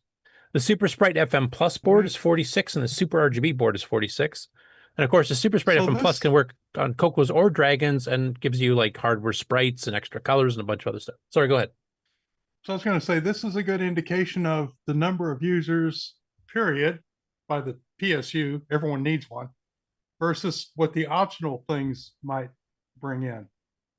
Yeah, I mean, also some Dragon people, I imagine their original PSU still works properly, so there's probably a few. Well, but I'm going to say by the large majority, everyone needs a PSU, and these other things kind of fall in line below that, which is something we don't normally have. Like a CoCo 3, there's no one thing that every CoCo 3 user has to buy. Well, maybe the CoCo SDC. Well, yeah, maybe that. But other than that, there's not much that you couldn't buy in the past that you have to buy now, where the Dragon PSU is kind of a benchmark. Yeah. Yeah. The closest on the CoCo would be the CoCo SDC. I know between Ed and Richard and Frank, the 3 people that have sold it. It's well over 2,000 units already have been sold. So gives you kind of an idea of the size of the CoCo market. And that works in the CoCo 1, 2, or 3. That's not specific to ticker 1. Julian Brown, actually the person who runs Dragon Plus, I made this post, or I made the previous post, I should say, is actually in the chat right now. He says, you only need the PSU if you lose the original brick. Because if I remember, it had a pretty odd voltage and an odd amperage, 18 volts or something weird like that. I can't remember the details, but. And 60 mentions, weirdly, I never had a PSU board fail, but I bought a couple of new ones because they're just better. Better you don't quality. want no stinking brick. Why can't you just plug in like Bob does? With USB. It's complicated. You've got analog voltages and things that most people don't want to do. Yeah, the original Dragon is a bit stranger. Like the CoCo one was basically, you guys can tell me, is it's 5 and 12 volts, the original CoCo one, and just 5, I think, or something on the CoCo 2 and up. Well, the power supply board on the Dragon does more than just power supply. It has both AC and DC for one. What else could it do? But it's got your video, your modulator on it. Right, and like you can run a CoCo off 5 volts, but then you lose all of your AC components on the back panel. The joysticks and stuff don't work. The Dragon has a similar problem. You could power the main board simply enough, but then you lose all the ancillary stuff. Right. So, yeah. Hey, I want to give a big thanks to John Whitworth, because I mean, not too many of the companies that manufacture stuff, especially back in the day, like Tandy, still won't tell us what CoCo sales were. Right. I know some people are speculating on Facebook. It's pretty low, is what they're claiming. I think it's a little bit higher than some of those people have said, but nobody knows because they won't say anything. And the third party, almost nobody told that. Chris Latham's one of the few. I remember he mentioned during our interview with him that he sold 40,000 copies of Donkey King, and that probably includes the UK because that was a popular game there as well. And of course, if anybody knows how much the rampant piracy was around back in that day, that's actually pretty darn good. And it may be a bit of an indicator, like, how many percentage of the sales versus how many people actually had it, from piracy type thing. I can maybe take a guess. And he sold 25,000 of Sailor Man, but that's one of the very few times. Steve Bjork had mentioned, I think, some of his titles were in the 6 figures of cartridges sold. And I know Glenn Soggy of Image Producers had mentioned that Bust Out, he had sold at least 250,000 cartridges through Tandy. So kind of gives you a little bit of a rough idea, but thanks, John, for sharing that. Also, 60 mentions here, says, yeah, the replacement PSU boards don't have a modulator on them, which is their only downside. They still carry the composite video lines to a socket in the right place, though. Probably not a big loss. Right? Who wants RF anyway? Yeah. Now, if anybody's following along on the news text file that I upload to the Discord under the news summaries, they'll notice that there's a number 0 entry here, which was Ken talking about the video that he put out about the electronic book. So obviously we already covered that. I won't be covering that here again, but it might throw you off if you're following along on the notes. So next up, I would, I hope I'm not butchering their name too badly here, Desi Villaescusa? No worry, you can't get it any worse than me. I can try. I mean, he did a couple of posts based on this. So basically, he's got a CoCo EEPROM pack, and he's made his own 3D printed cartridge cases for it, as well as the PCBs that he's working on. So the first post he did on the week here is actually of the blue plastic that he's using to make the actual cartridge case. And it looks pretty good. And he's actually got a little punch out here with dip switches and stuff for that too. And then his follow-up one was kind of digging into, like, here's the actual cartridge case. He's got a little label on it, stuff here that he's been doing. And he's using 3.5-inch labels now just to label it temporarily. He said these aren't totally finished, but as I only have the dip switches mounted in one of them, which we just showed the picture of earlier, I soldered the wires on that one to the PCB, but only because I can't find my crimps. I want to use crimps on the wires, and then I can use headers on the PCBs to make it easier to swap them out as needed. But of course, I can't find them. So he put them away someplace safe. So that's a problem I have, where I think I know where something is, and obviously it's not, because I still can't find it. Next up, we have a post from Toni W Ryan in the CoCo Facebook group, talking about a bit of a CoCo super system that reminds me of the one we used to have at work. So he had a custom CoCo 3, Os9 Level 2, 512K, and they used that at his school. And the school had a mixes of CoCo 2s and some Apple 2s. And they hooked them up to the CoCo 3 via serial port. So he had a multi-pack. He had the Eliminator by Frank Hogg, which has 2 hardware serial ports and hardware power port, and a real-time clock, and an auto-boot ROM, and a floppy controller, and a hard drive controller. And then they added in some extra ports via the multi-pack. And using some custom software on the Apple IIs, they actually emulated basically kind of like a terminal program that the Apple II ran that actually emulated Os9's escape code sequences for doing like cursor positioning and stuff. I don't know how extensive that got. If it got into like, setting colors and blink attributes and that kind of stuff, or was more just the bare basic, like clear the screen, home the cursor XY position stuff. But I would love to actually see if he's going to take a look at, sounds like it, see if he can find any of it, because he doesn't think any of it's still in existence. But it was kind of a system very similar to work one. We even had some of the exact same hardware running it. And we had multiple terminal types, ADM3A, ADM22, VT100, etc. And yeah, the CoCo actually can host a pretty decent one, especially with like, serial ports that don't have all the stupid bugs the 6551 has. Because the Eliminator has 6552, which is actually 2 serial ports on 1 chip. And none of the bugs. It works much, much smoother.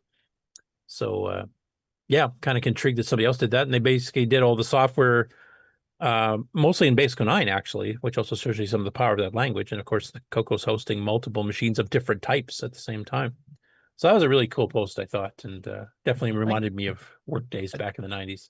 I think it's cool they bootstrap the apples. They basically, with a super serial card on the Apple, you basically just tell it, pull the input from the card. They're putting it in slot number 1 there. And then basically the host, Os9, just pushes down the program. It types it into the monitor and then executes it. So it bootstraps the terminal and connects you up. The Apple doesn't do color per se, unless you're doing like a graphic screen. So text mode would just be white or whatever color your monitor is. But escape codes and, cursor movement and all that stuff would be very, very important. Yeah, definitely. Like you run text editors and stuff like that. Yep. Star Trek games. Yep.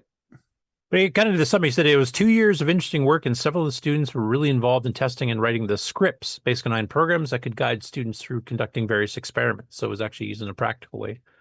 Probably better than the electronic book was, honestly. Another one from Tony. And he says, this is another of my CoCo Pizza Hut stories. He worked at Pizza Hut in his 20s, and he actually used the CoCo, and the thing was a CoCo 2 at the time, to do some, custom programming in Microsoft Extended Basic to actually handle some of the stuff that the Pizza Hut franchise that they had would run on. And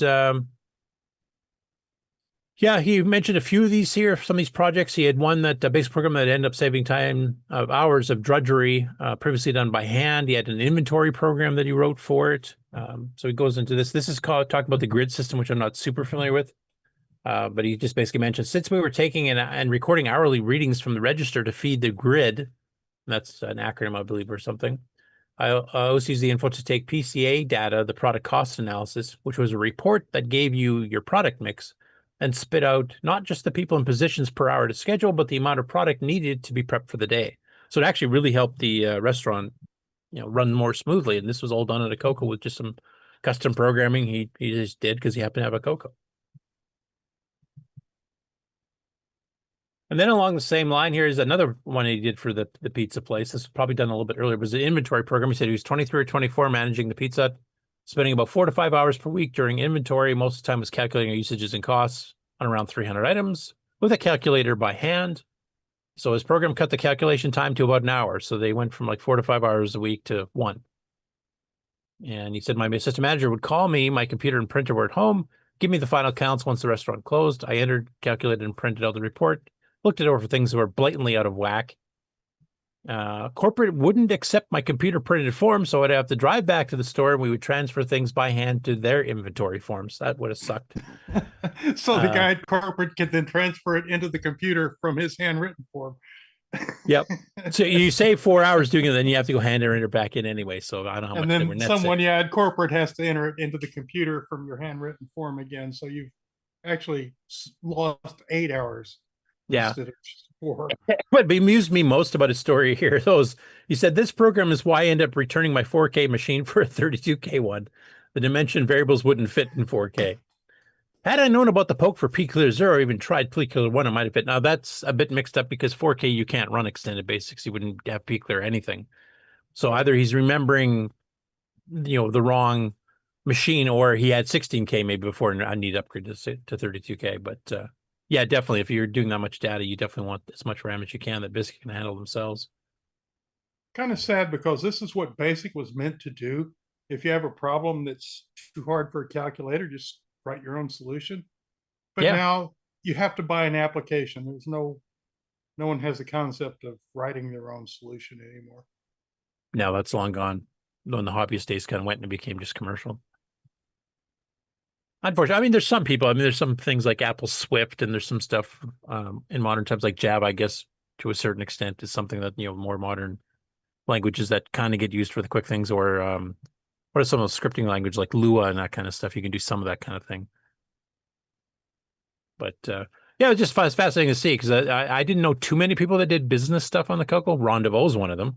He ran a sign company from that. Yeah, I ran a construction thing from Basic 09. We printed checks and everything because the bank wanted printed checks. Yeah. So we printed the dang checks with a dot matrix printer on check forms that you bought, pin fee check forms, and all of a sudden we were an official company. Yeah. Yeah. And then, of course, Bill and me at work there. Speaking of checks, we actually had a special laser that actually had microtoner, which is that special toner mix you need to make the numbers on the checks. We actually manufactured the checks themselves. And the CoCo was involved with that for some time. Yeah. So, yeah, it's just fascinating. I do know, like Frank Hogg, he ran a lot of stuff off Os9, but it was gimmicks machines. Like, he didn't use the CoCos except maybe his terminals or something. Rainbow used it for doing duplications of discs and tapes, or to validate software type thing. But the actual manufacturing stuff was done on much bigger machines. But some of us, like Ron and you and ourselves here, actually the main stuff was running on the CoCo the whole time. So it's kind of fascinating to see another one with Pizza Hut involved. As an independent manager, making their life easier. Yeah. Right. Do what you want. Just give us our numbers. Okay, he did it. So next up out of that, we have Danielle. She says that her CoCo Music solo album is just about done, and she wants to include a video of it. And one of the things she wants in there is CoCo's Pong game that he did some months back. Now, what she's wondering is, and I was hoping Nick would be on the show by now so I could talk to him, unless he's snuck in while I've been. Oh, he is. Wow. Oh, look at that. Good timing, Nick. Because I knew this segment was going to come up. So basically what she's requesting, so she doesn't have to actually play the game to record this video, is that if you can make a demo mode? Yeah, no, that'd be easy to do. And I think, who is it, Rick? Or if you look at the comments, he did a few improvements to it. Richard Kelly. He had done a improved version, and I don't know if he's going to be doing it for her. Anyway, Yeah, because he mentioned in his comment, he said doing a self-running demo mode would work, but the speed would be even slower than the one-player mode. Yeah, I don't think she minds if it's a lot slower. This is just to have Pong playing in the background for the video. Yeah, it doesn't have to be. if it runs a little slow, you could just increase the playback speed to 1.25 or 1.5 and record that. Yeah, or something anyway. So if I have time, I'll see if I can have a look at it. It wouldn't be hard to do, but I think Richard Kelly's mods to my program made it run a bit faster anyway. So yeah, his would be better. Yeah, base it on his and then add in whatever demo. Yeah. I mean, personally, I think she should be running Neutroid on all of them, but anyway, it doesn't matter. Well, she has taste, so. I don't know. I have to say her flux capacitor though looks awesome, which is also going to be part of the video stuff. Right. Yeah, that's right. I like the fact she's got so many CoCo set up on this one poor desk. Yeah. From the old Chiclet Key ones to CoCo 3s. And a System 80 down the bottom there, I see. Yeah, on the left there. Also, Nick, I Someone- don't know if you joined by the time we talked about it coming into the news segment, but I mentioned the fact that we're working on that interview because he had posted, new to Discord. So we kind of got a little bit of history about him. And I know we're working on a couple other angles to it as well that I haven't mentioned yet because I don't know if they're going to happen yet. But I just want to mention because it does sound like he's wants to do it. So he's keen to do it. Yeah, that's right. So we'll organize that. Yeah. okay, cool. So anyway, yeah, if you have some time there, because you can put pinball off for like half a day maybe, and maybe get a demo. I've taken a bit of a break this week anyway. So.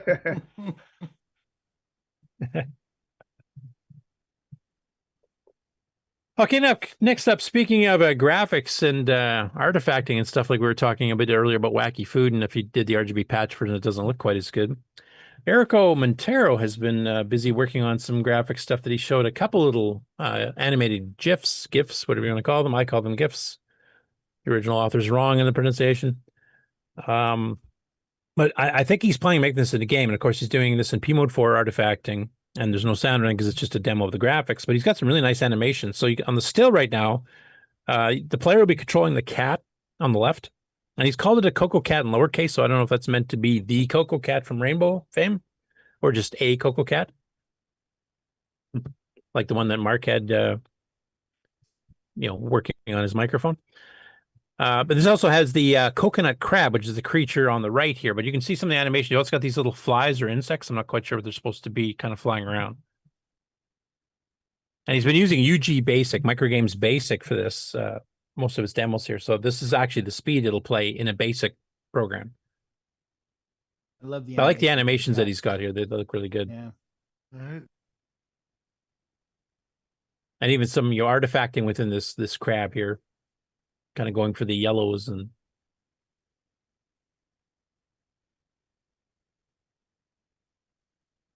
all right, that's repeating. So let's go to the other one. This is the earlier one he did before he added the crabs and stuff. But this shows you a different screen where you can see there's some open water parts here, and he kind of wanted to show what happens when the cat hits the water.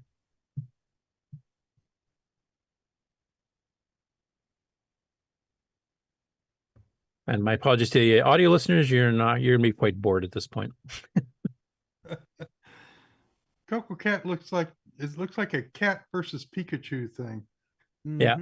What I like is it's I like the splash effect when it hits the water, but I also like the fact that the cat completely wigs out when it hits water, which is most cats that I've ever met. So it's pretty accurate. That's right. I'm assuming, Mark, your cats are that way as well. I do know there's one or two cats I do know that actually don't mind water, but that's pretty rare. Yep. Yeah, usually cats and water equals blood. Yep. And lots of claws. Yeah. Spazziness, yes. Don't throw a cat into shark-infested waters is all I can say. Yeah, the sharks are going to die. Exactly. The poor sharks are going to get shredded.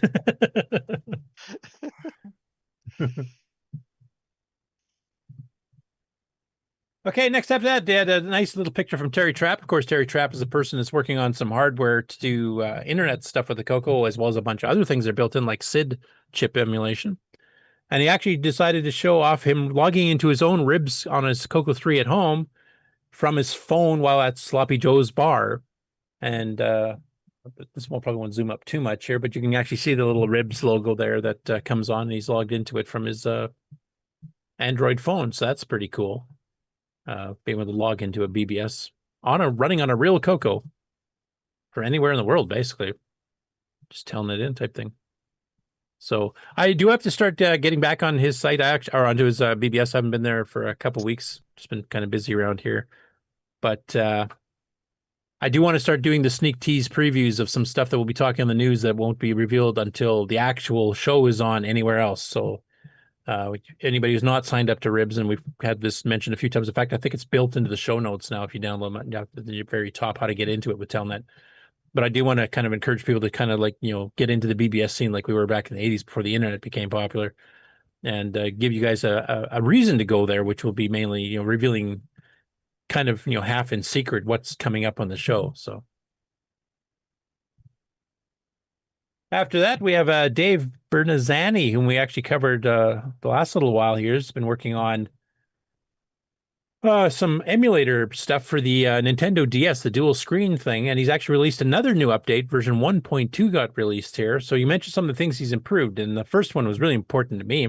Improved floppy disk controller handling. Os9 games now load and run. Go play Robot Odyssey and Joy. There's also stuff like Cave Walker and Interbank Incidents and some others as well. Improved artifacting, less glitches, 50% faster. DS Lite no longer has any frame skip. So the DS Lite, which is a less powerful version of the DS, it was running a bit choppy. That's been fixed. Added muddied green artifacting for the non-black-white color set.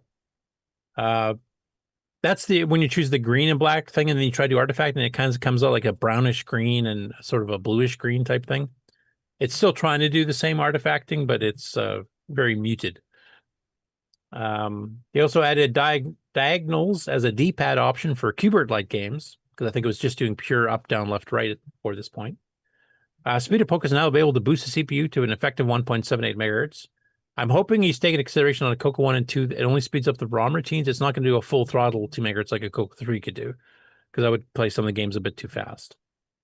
Fixed the skiing card so none now runs past the get ready, get set voice. Like apparently it was crashing after that before. Boosted sound, 50% across the board. It was sounding a little weak. He says, another nice solid release with just about everything working. The 50% speed up means I now retire the game frame skip option on the older DS units like the Lite. This thing should run the same for any DS hardware now.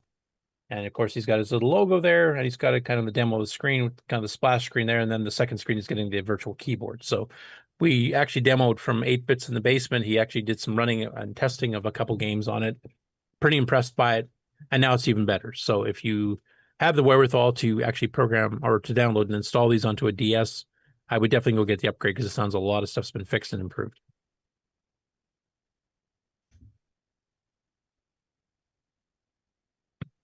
And this is a link. You can get it from the show notes, which of course are published for all the news stories we do onto the CoCo Discord under the news topics or news summaries, I should say. And this is a direct link to his GitHub to download the files you need to make this, plus, you know, instructions and updates and stuff like that too. After that, YouTube channel that I've never heard of before, it's only got 8 subscribers, called Jim's Electronics Shop. I don't know if there's anybody we know in the active CoCo community or not. But he put up a video here. It's just a hair over 5 minutes on YouTube on his channel. And basically what he does here is he kind of goes through some of the specs about the 6809 in general info, like, you know, registers and everything else. And it's not just showing the pictures from the actual, you know, 609 book from Motorola or anything like that, but he also voiceovers a lot of stuff. So he kind of gives you summaries of them. So if you want a quick reference to some of the stuff on the 609, especially if you're coming from another CPU like 6502 or the Z80 or something, this might be something to put into your bookmarks because you can just quickly look it up and, you know, fast forward to the part you're trying to figure out, like how indexing modes work or something like that, and just go through it really quick. So I thought it was kind of nice that he did it as both as a viewable thing, looking at the original sheets from Motorola, as well as having a little audio summary over top. So you can kind of look at your own code while you're listening to his dictation on how some of the stuff works. I'll play it just a few seconds. You kind of see what I'm talking about. Greetings all. Today I want to talk about the Motorola 6809. This is another processor that was brought out in the late 70s, early 80s. We'll fast forward to actual some data. Any instruction can be used with any mode of addressing. It supports position-independent code, which means the program counter can address relocatable code, which is crucial for ROM and RAM flexibility in early operating systems. It just gives you a little bit of the feel for it. He does a little bit of the history of 609, some machines it was involved with, including the CoCo, and then gets more to the, you know, the actual specs of the chip and some of the features of it as well. So nice little reference. After that, we got Coco Town returns, and now he's getting back into the Moon Patrol project instead of all these side things with MAME and everything else. And in this particular one, he's working on the retro random number generator. So he actually ended up pulling a routine that Glenn Hewlett had put up on Discord, where he actually got AI to write a random number routine for the 6809 in assembly language. So he does a deep dive and figuring exactly how it works here, going into an extravagant amount of detail. And he compares the output of it with that of the one that Microsoft Extended Basic does with the R&D function. So some things that will get mentioned in here, I'll give you a sneak preview, and I'll play the intro so you can kind of get a feel for his videos if you haven't watched them before. But basically, the AI generated one very evenly distributes the random numbers across. Like we do random 255, like by the time you finish a couple of rounds that would cover like 512, they're going to be pretty close to having been triggered the same amount of times on both. Like it tries to distribute very evenly across. Now, true random doesn't really work that way. And the Microsoft one doesn't do that. The Microsoft one can have one number get picked, 30 times while another number is only been picked twice, which is more truly random. So he does a deep dive on the AI generated one here.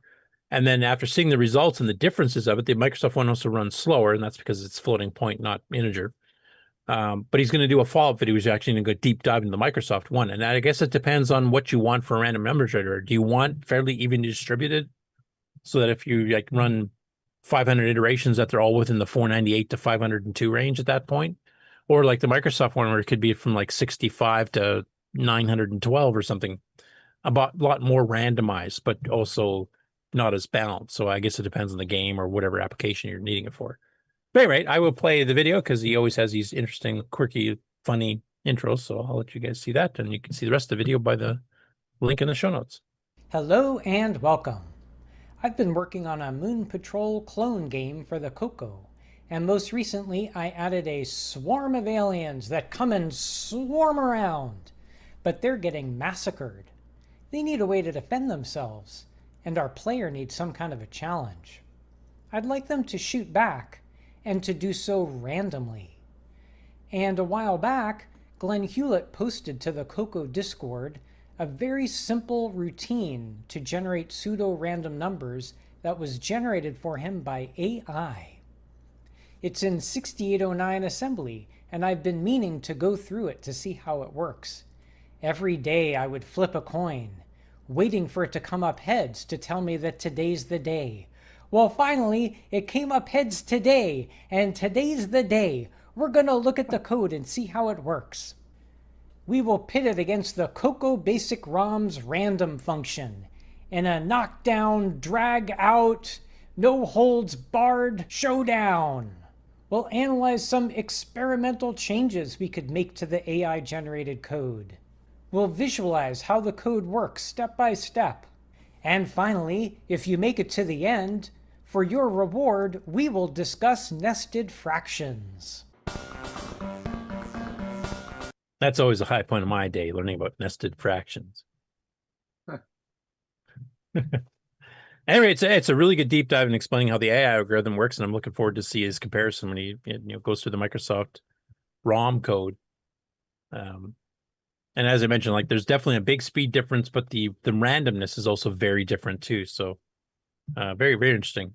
Very interesting stuff. Yeah, we can tell from that initial picture that he'd been reading about randomness versus even distributions for some time. Yeah. It made his hair grow and flow back. And actually, since we have a professional game writer here right now, hi, Nick.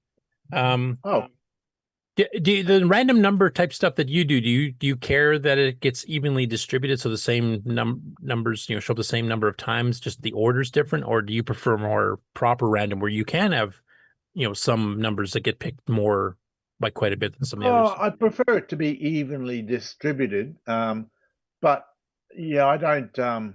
I use a different method for random. I assume he's using some mathematical method of calculating out a random number, and I don't do math, so he's lost me already there. And the method I use is way faster. I've gone for speed rather than mathematical or random accuracy as such, if you want to call it that. Did you use a table or something, or what? I have a table. I have a table of 256 different randomized numbers. Every number only appears once. So it's 256 numbers jumbled up. So there's no repeating numbers in that table. They're all they only played once. And I read from that table. But obviously, if you read the table sequentially, when you get to the end, it starts reading it again. So you'll see the entire 256 bytes repeated over and over. Now, depending on the application, if you're just looking for a random number to make a random decision, that's probably okay. But I sometimes use the random number for generating noise, audio noise. And if you do that method that I explained, you do hear that repeating pattern over and over. So what I do now is rather than read the 256 byte table sequentially, I actually have various tables to go through it using what do they call them? Is it prime numbers? Whatever, all the prime, is it prime numbers where I have to see the math, I don't understand.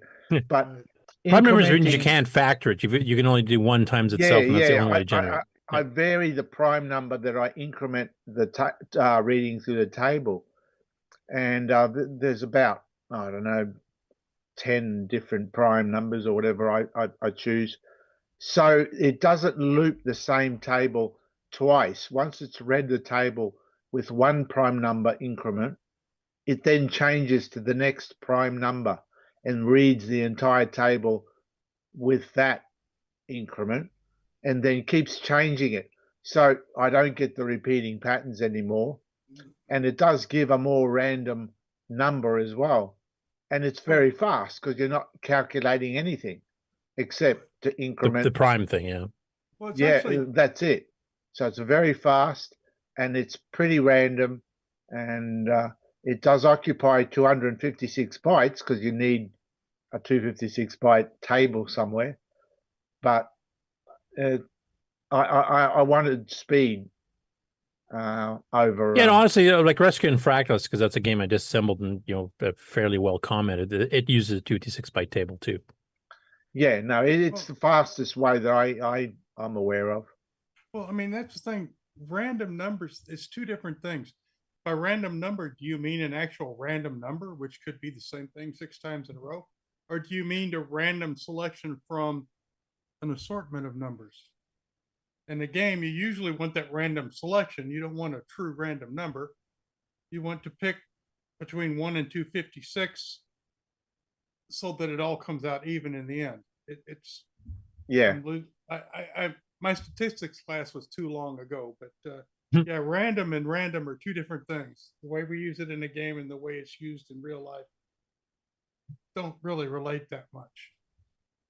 Yeah. 60's mentioning too here in the chat. He says in Blockdown, which is his Tetris style game, I wanted to really be quite random. So I used the 32 mixed with 31-bit poly thing you can find on the internet reasonably long ago, but broken into parts. So it's called to do a bit at a time and fill up a random pool, and then use Fisher Yates as a bag shuffler, which is the one of each in a random order part. So the one of each in a random order is basically the distributed one where you're going to get a fairly even, like if you did 0 to 255, you're going to use all 255 up by the time you've run your first run through the table.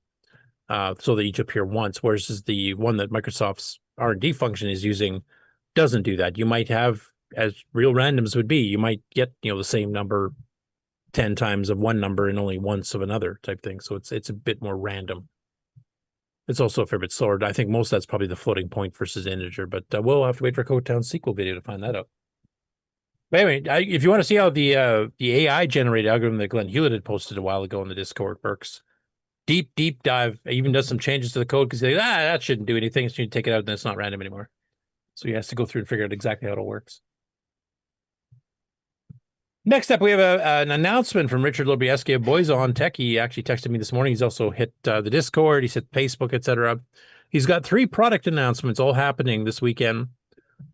And he was going to be on the show, but he got called out for a family emergency, unfortunately, early this morning. So he wasn't able to be on. So I'll kind of read from his press release here. There's basically 3 things that he's launching. These will be going online on his store tomorrow, Sunday, here in North America. And then we'll be going on sale and starting to ship on Monday. So basically what he's got coming out here is a couple of things that haven't been out for a while, but he used to sell back when Boys in Tech was around, 5-6 years ago. And basically what he's got, first one is the Paragon joystick adapter, which you can see a picture of it here. So the entire thing fits into this tiny little DB9 connector. And basically what this does is it allows you to adapt Atari joysticks or Sega Genesis joysticks to run through the analog ports on the CoCo 1, 2, or 3. It will work on a Dragon 3264, though you do need an additional adapter cable for that one. It also works on Tandy 1000, so if you happen to be a Tandy guy that has those as well, you can use the exact same adapter. And basically, there are other versions of this type of thing, and it is based on an existing design. But this is meant to be really small and compact, so it's not dangling this big box off of your CoCo or anything. And it's got a pretty good price. He's actually planning on selling these for $23 US. And so if you have some, a Sega Genesis lying around, you want to use some of the controllers from there on your CoCo or some of the old Atari style ones from the VCS, etc. It's a nice little adapter to get. Second up, he's got the Boomerang Classic. So he's got, back in the day, he had the Boomerang Classic upgrade for a RAM upgrade for the CoCo 3, which is a 512K upgrade. Now, there are some advantages to this over the original, Tandy and all the ones from back in the 80s that were sold by various third parties, in that they're using static RAM. So basically, these run much cooler, take much less power, causing less chance of overheating inside your CoCo. And the Classic basically just upgrades to 512K. He's going to be working on the full Boomerang, I think, for later, probably in the fall sometime, I think. I remember him mentioning a while ago, but he's planning on bringing it back to full 2 meg version as well. I know somebody on Facebook, I think, was asking about 2 meg. Is it only available through Cloud9? It is only available for Cloud9 for the next little while. Both Ed Snyder of Zipter Zone and Richard Lobieski of Boys in Tech have sold the 2 meg versions before, and Richard is bringing them back. Ed kind of tied his to an 8 meg. He even had an 8 meg upgrade with the Gimme X, which he hasn't manufactured now in 3-4 years. So I'm kind of guessing that he's probably not going to be making those, but I could be wrong.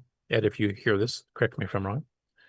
But if you want to just get 512K, which will run, most software, like all the commercial software the CoCo has pretty well runs in 512K. There's a few that could use a meg or more.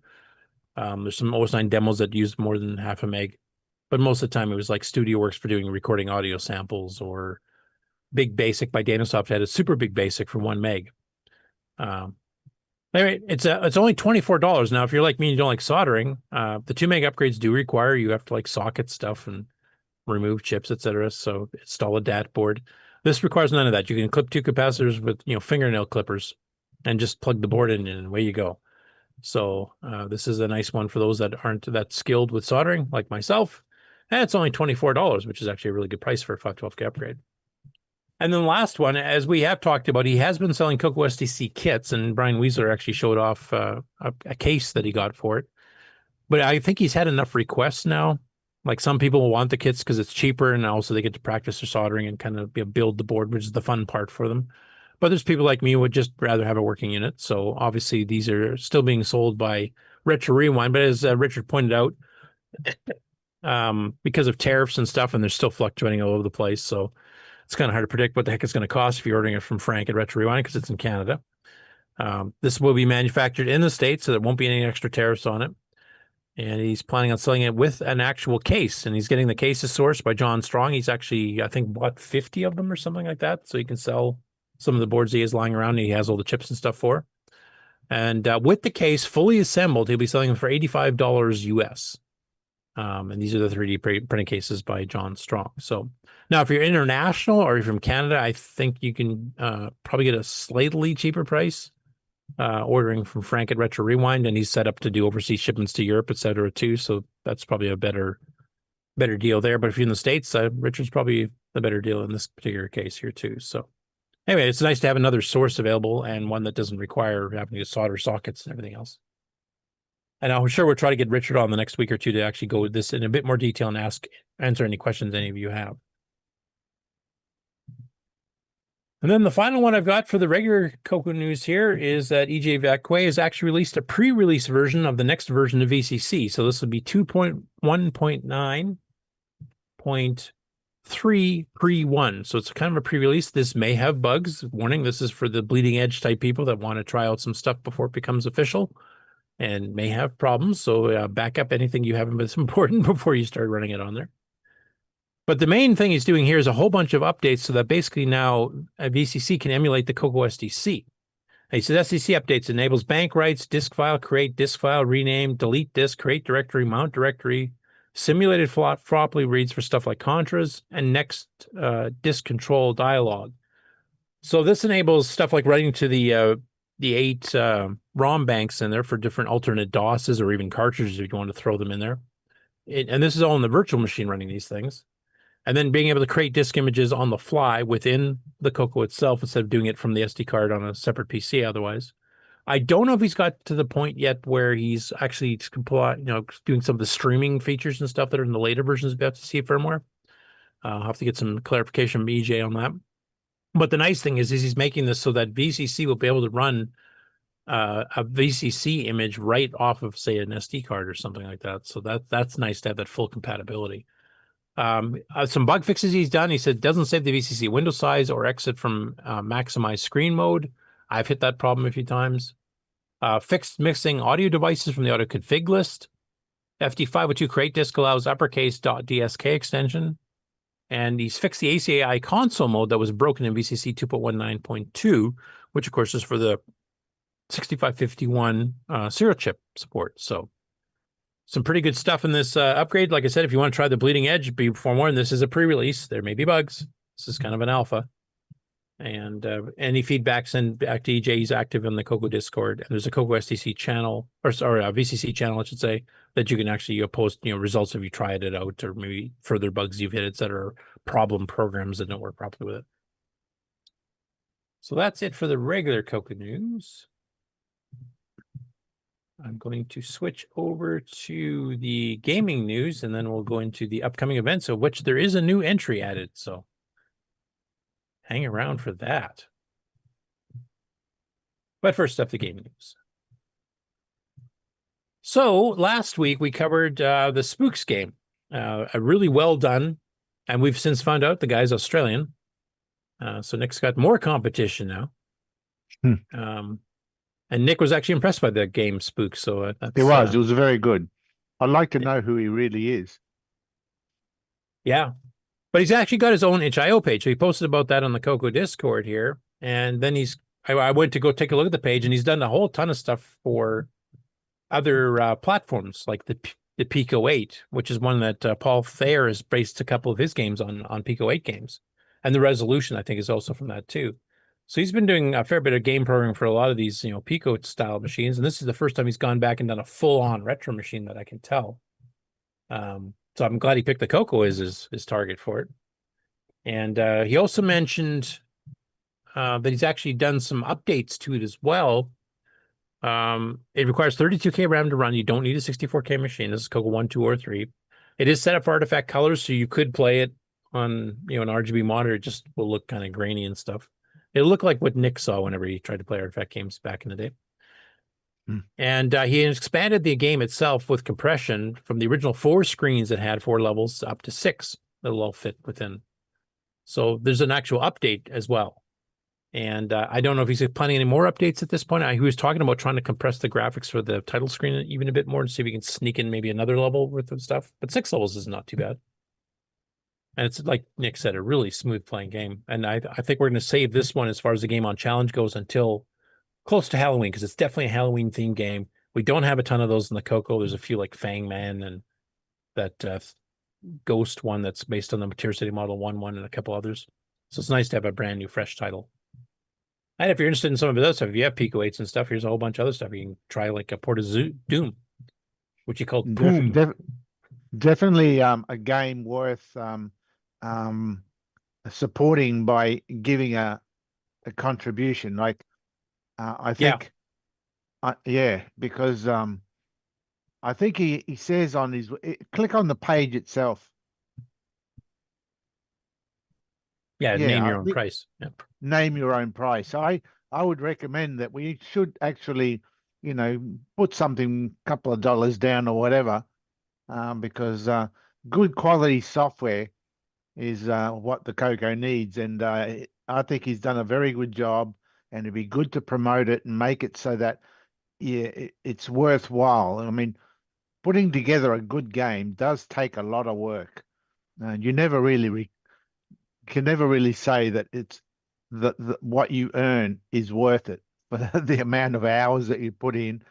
Um, so I would say for anyone, especially for a lot of these what I call commercial grade games that are coming out, we should try to support the authors and throw a few bucks their way so that they feel encouraged to do more games. Yeah, bribing them essentially to develop more. Yeah, it worked for me. If you're looking at this screen here, if you're not listening on audio, but you can actually see the screen here, you'll see like he's got screenshot here of the title screen. He's got the 4 levels that he initially put in the game, but as I mentioned, he did do a post saying he's going to be able to fit 6 now. So there's actually a couple levels beyond this. Hopefully he doesn't publish those because it'd be nice to kind of have some surprises. But you can see that the actual gameplay is pretty varied here. There's these, I think this kind of electrical or wave thing that's shooting across, and I think it disappears after a while. So you have to like kind of time stuff and. Yeah, just it is an all-around good game, very professionally done, decent sound, really smooth animations of the characters, etc. And as Nick said, throw him a couple bucks donation to encourage them to do more. I'd like to know, is he an Australian that lives in Australia, or is he an Australian that lives overseas? No, from what I gather, he's an Australian that lives in Australia. Right, he might be But my beyond next door that, neighbor. like where, if he's in the west or in the east, I have no idea. He might be my next door neighbor. Who knows? Oh, the poor guy. Next up, we covered this game recently, I think, on the Game On. Have we played the Game On Challenge, Sloopy? If you're still around. I can't remember if we played Maisie 2. This is a sequel, and it's the first time Infinity did a sequel. And this got released for the Coco 1 and 2 and the 3 probably a couple months ago at this point. But it's a keyboard-based game, so of course the keys are all wrong on the Dragon because of the keyboard matrix is mapped differently, and it becomes quite awkward to play. So Paris Surratt, the guy who does all the AGD game ports from the game designer software for the Spectrum, actually went through and patched Maisie 2 so it actually has the proper keys for running on a Dragon 3264. And you can go get it for free on the World of Dragon forums under the upload section and just download it and play it on your Dragon. So you can join in. I can't remember if we've actually played this on the game challenge already because it would be nice to have the Dragon guys join in. Especially if they could try it on real hardware, but I don't remember if we did or not, and I don't know if Sloopy's around to answer that question. He's still on the call. I thought we played Macy 2 a month or two ago. I Yeah, I think thought we had did, too. but I couldn't remember for sure.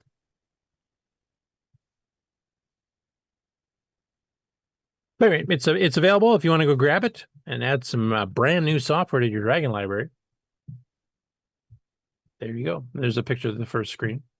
And this is actually, unlike the original Maisie, where it's basically a 1 screen per level, this actually has multiple screens, like with staircases and stuff that you can go up and down between. And the different levels are different sizes, different number of screens active for each map. Sometimes you get these little mini map things where you're using a quarter of the screen.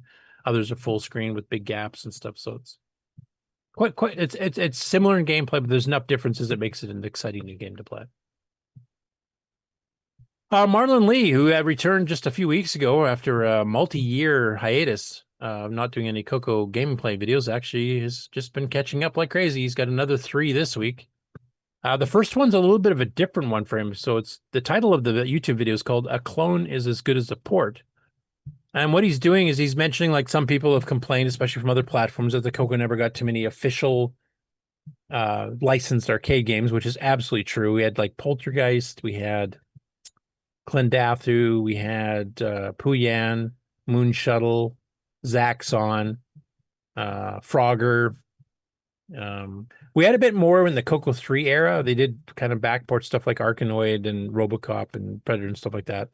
So we did have a few more at that point. But even with those, I think we maybe had a dozen or at most 2 dozen official ones. But what Marlin's kind of trying to prove in this video here is that some of our clones were actually really, really good and beat a lot of other machines. Donkey Kong's a prime example. You're actually seeing a bit of a screenshot in the background here.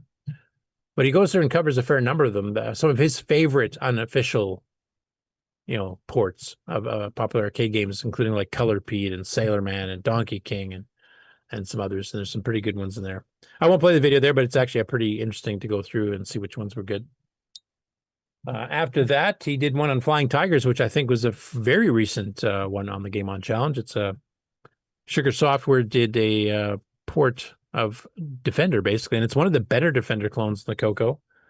And by a company that wasn't known for doing arcade games, they usually did educational software, a little bit of utility stuff. They had a Hangman game, Galactic Hangman, I think it was called, and then an arcade game thrown in the middle for no reason at all. But actually a really good one. So I won't play the video because I think we just played this recently on the challenge. But if you like Defender, you'll definitely like this version. And the other one, which I know we've covered before too, is Germ Warfare. This was actually just recently covered on Chronologically Gaming as well. It's actually a cassette magazine game. I don't remember off the top of my head if it was Chromaset or T&D. I think it was Chromaset. So it's a bit of a space shoot 'em up type thing, but for the price of a cassette magazine, which was back in the day was like $4 or $5 an issue, so it wasn't too bad. Next up, we have Expert Tech. He's returned and going through Disc 7 still. So at the beginning, he's playing some weird text-based basic. Now let's go with Posey. Oops, that's what I thought.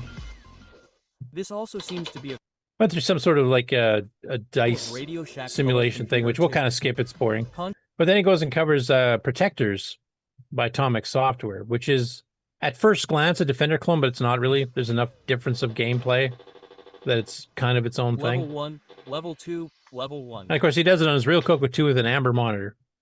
So everything's orange, man. Or are they just buildings below? It's just I can't. such a stressful color. You should get a green one. Well, we all had that Amdec orange monitor. Reminds me of my childhood. Yeah, I'd have to say green is the one that, makes you feel better and stuff, which that study supposedly proved. I'd have to say amber kind of calms you.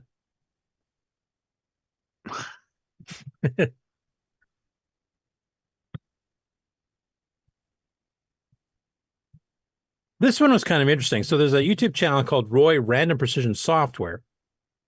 And basically what he's doing, he's taking the Dragon specific version of Chuckie Egg, because of course Chuckie Egg started in the Spectrum, was ported to BBC Micro and C64 and a whole bunch of other machines. But he's writing a modern version of it for like modern systems, but based on the Dragon version, not any of the other ones, like the original Spectrum, for example, which I thought's a pretty interesting way to kind of steer your project. So at first glance with the color palette, etc., and even some of the fonts at very quick glance looks similar to what the Dragon was, but you'll definitely see some differences here. Like the player high score list here is definitely using a much finer font than the Dragon original one did. The sound and the graphics are pretty well dead on. The speed at this point, and this is still in development, this is not like a release yet, is a little slow. But he's capturing the general feel of the Dragon game, I thought, quite well. Now, I know this was not a game we really saw here until much, much later, so I'll wait for some comments coming in from the chat from 60 and a few others that are across the pond to see what they think of this particular version. You can definitely tell, like, the fonts here, the score, the player, the level you're on, etc., is very different than the Dragon, except for the color scheme, because it's much higher res, of course, in modern machines. But the main gameplay looks pretty darn similar, so I think once it's sped up and debugged, etc., I think it might actually be a pretty good port. The next about that, this is kind of a follow-up to a video we covered, it's got to be a few weeks, maybe a month or two ago, from EO Retro. This is a German YouTube channel. And before he'd gotten a Dragon 32 and he was kind of like fixing it up and getting things fully working and cleaning up the case and that kind of stuff. Well, in this case here, he decided to go through and do a 45+ minute video covering some of the games and what he thought was a good representation of games across the spectrum. I'll play a little bits of clips here, but he starts with Ring of Darkness, which is an adventure game. But then he does some classics like Manic Miner, Downland, Return to the Beast by Stuart Orchard, which is technically a demo game, but it's playable and it's very good for sound. Dungeons by Karen 60 in the chat is another one he covered. But he goes through a fair number of them. He seems to like quite a few of them. Some of them he thought are a little bit simplistic or maybe were done better on other platforms, but Wenn man stirbt, sieht man kurz, dass er auf die zweite Farbpalette umschaltet. Weil im High-Res-Modus gibt es eben nur Schwarz-Weiß und dieses Grün nicht so grün. Oder grün-dunkelgrün, wie man es nennen will. Und das sieht man da ganz kurz.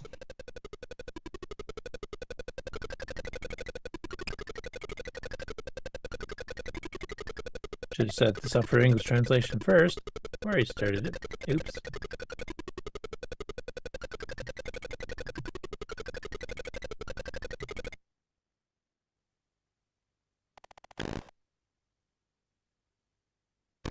So some of these you'll recognize from Game On Challenge, because we actually have covered some Dragon games. Aber es eben nicht High-Res. Man hat diese 4 Farben.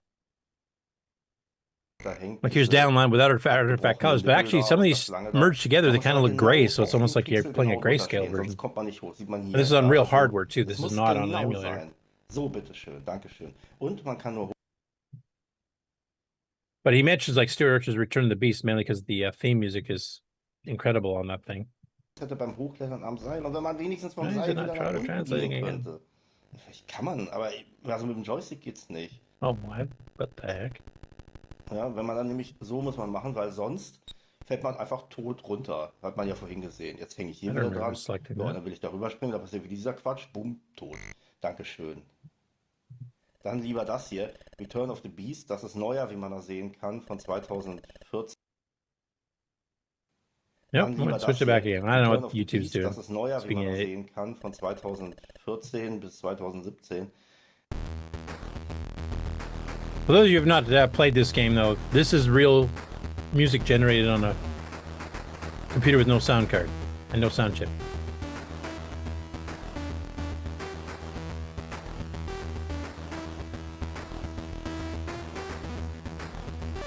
Habe ich nur Musik laufen lassen, I damit man keep mal picking hört, dass der a Bank different auch ein bisschen was thing. kann, wenn man das richtig. Anyway, it's a clone of Time Pilot 84 if you guys have ever played that in the arcade, and the only version of that game on the CoCo as well. So kudos to Stuart. We actually had him on the Dragon special kind of talking about this and some of his other game projects because he's done multiple ones.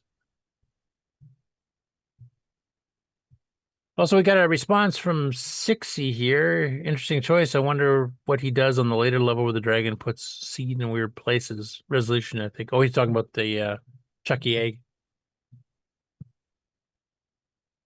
And here's Dungeons, of course, by Kieran himself. Das habe ich jetzt nicht richtig ausgedrückt. Also das Problem ist, man hat einen gelben Schlüssel. Well, up to 4 simultaneous players crammed around joysticks and the keyboard. Laufen, bis man einen anderen gelben Schlüssel findet, der dann anyway, he does a whole bunch of other games. Like I said, the video is over 45 minutes long. He gives his honest review of them from somebody that never played the Dragon before. And a pretty good cross-section. I think he did a good job because he's covering their arcade clones, arcade originals. He's got some adventure game stuff in there. So it's actually a fair bit of interesting stuff. Including a couple games I don't remember playing that much back in the day myself. So there's some, you know, I didn't really recognize, or, you know, sometimes you get some with completely different colors. But a good video, and definitely some games to check out there.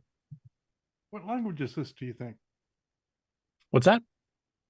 I said, what language is that last transition, do you think? It had a lot of umlauts in there. I don't know. Every time I click something, it didn't do it properly, and then it suddenly reverted to some random A thing like Afrikaans and stuff. So I don't know what the hell it's doing. And yeah. Cool. YouTube hates me.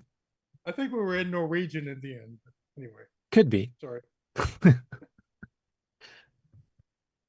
Next up, so this is a post that was originally mentioned on Facebook by Marco Spedaletti, who is the author of the cross-platform Microgames Basic, UG Basic compiler, which Erico and a few others have been using up quite a bit.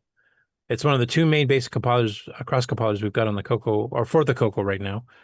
The other being Glenn Hewlett's. Glenn's is specifically CoCo. It actually is a bit more optimized and faster, but it only compiles for the CoCo or possibly the Dragon. Not possibly, it does for the Dragon. Marco's here is cross-platform between a whole bunch of different platforms. You actually kind of see a grid chart here going for the Atari XL, the Commodore 128, the Commodore 64, the CoCo, the CoCo 3, the ColecoVision, the CPC, the Dragon 32, Dragon 64, the, that's a French one, Moss Thompson, something? Can't remember the exact name of it. MSX1, Commodore Plus 4, and a whole bunch of others here. And because it's cross-platform, some of the people that have written games in Microgames Basic have done the work of actually, finishing the port to some of these other systems. So basically, he's got a list of these games here and where you can download them. And then he's got this chart, and anything checked with green will tell you what platform it's actually available on.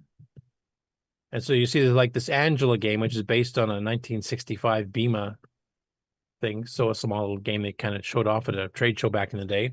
And it's got ports for the Atari, the C64, the CoCo 3, surprisingly not the CoCo 1 and 2. Probably because the ACOMs, I'm guessing, CBC, MSX1. And there's a whole bunch of these on here. Some will not have the CoCo included at all, because the UG Basic allows you to make ports to other platforms easier by far, but it doesn't do everything for you, because graphics are quite a bit different between machines, whether a machine can do background sound or not, what keys it has on its keyboard. There's a lot of stuff you still have to tweak. It just makes it a lot easier. But you see like Erico's exclusively for the CoCo is Five Tides at the Purple Oyster Beach, which we have covered before. Here's an exclusive one in the C64 called Pashori 64. Here's one for the CoCo and the Atari only called Dojo Floats. Later, which does not have a CoCo version. Beauty Contest 10-liner is kind of a 10-liner competition game that has CoCo and CoCo 3 versions, etc. So there's a fair number on this page here. And once again, go to the show notes on the CoCo Discord. If you want to try some of these out, you can just go download them. Most of them are free. And give them a shot, and then you kind of get an idea of what the power of the microgames-based compiler is. And also taking the note, some of the games that were written a while ago we're using older versions of the compiler, and it's been optimized and sped up, and new features added in quite a bit since. So what you can do with it now is way beyond what some of these early attempts did. And the same with Glenn's. Like if you keep with Glenn Hewlett's compiler, it can definitely do some pretty stuff that you would swear was just straight out machine language. Is Glenn's one available yet? Yep. They're all cross Is it compilers. Like you have to run it on a PC, which operating system depends on which compiler you're talking about. And then compile it to create a binary and a disk image for the CoCo. There's different compilers that take the basic and turn it into individual platforms that uses currently at least 3 different backends. The Z80 assembler, a 6809 assembler, and a 6502 assembler. I'm talking about Glenn's one though. Glenn's is also a cross compiler. It translates it runs from the on PC. PC. It runs on the PC as well, does it? Yeah. Are there any games out made for that yet? Somebody was working on one. I can't remember who it was. And Glenn's put out some demos that could be considered game-like. Right.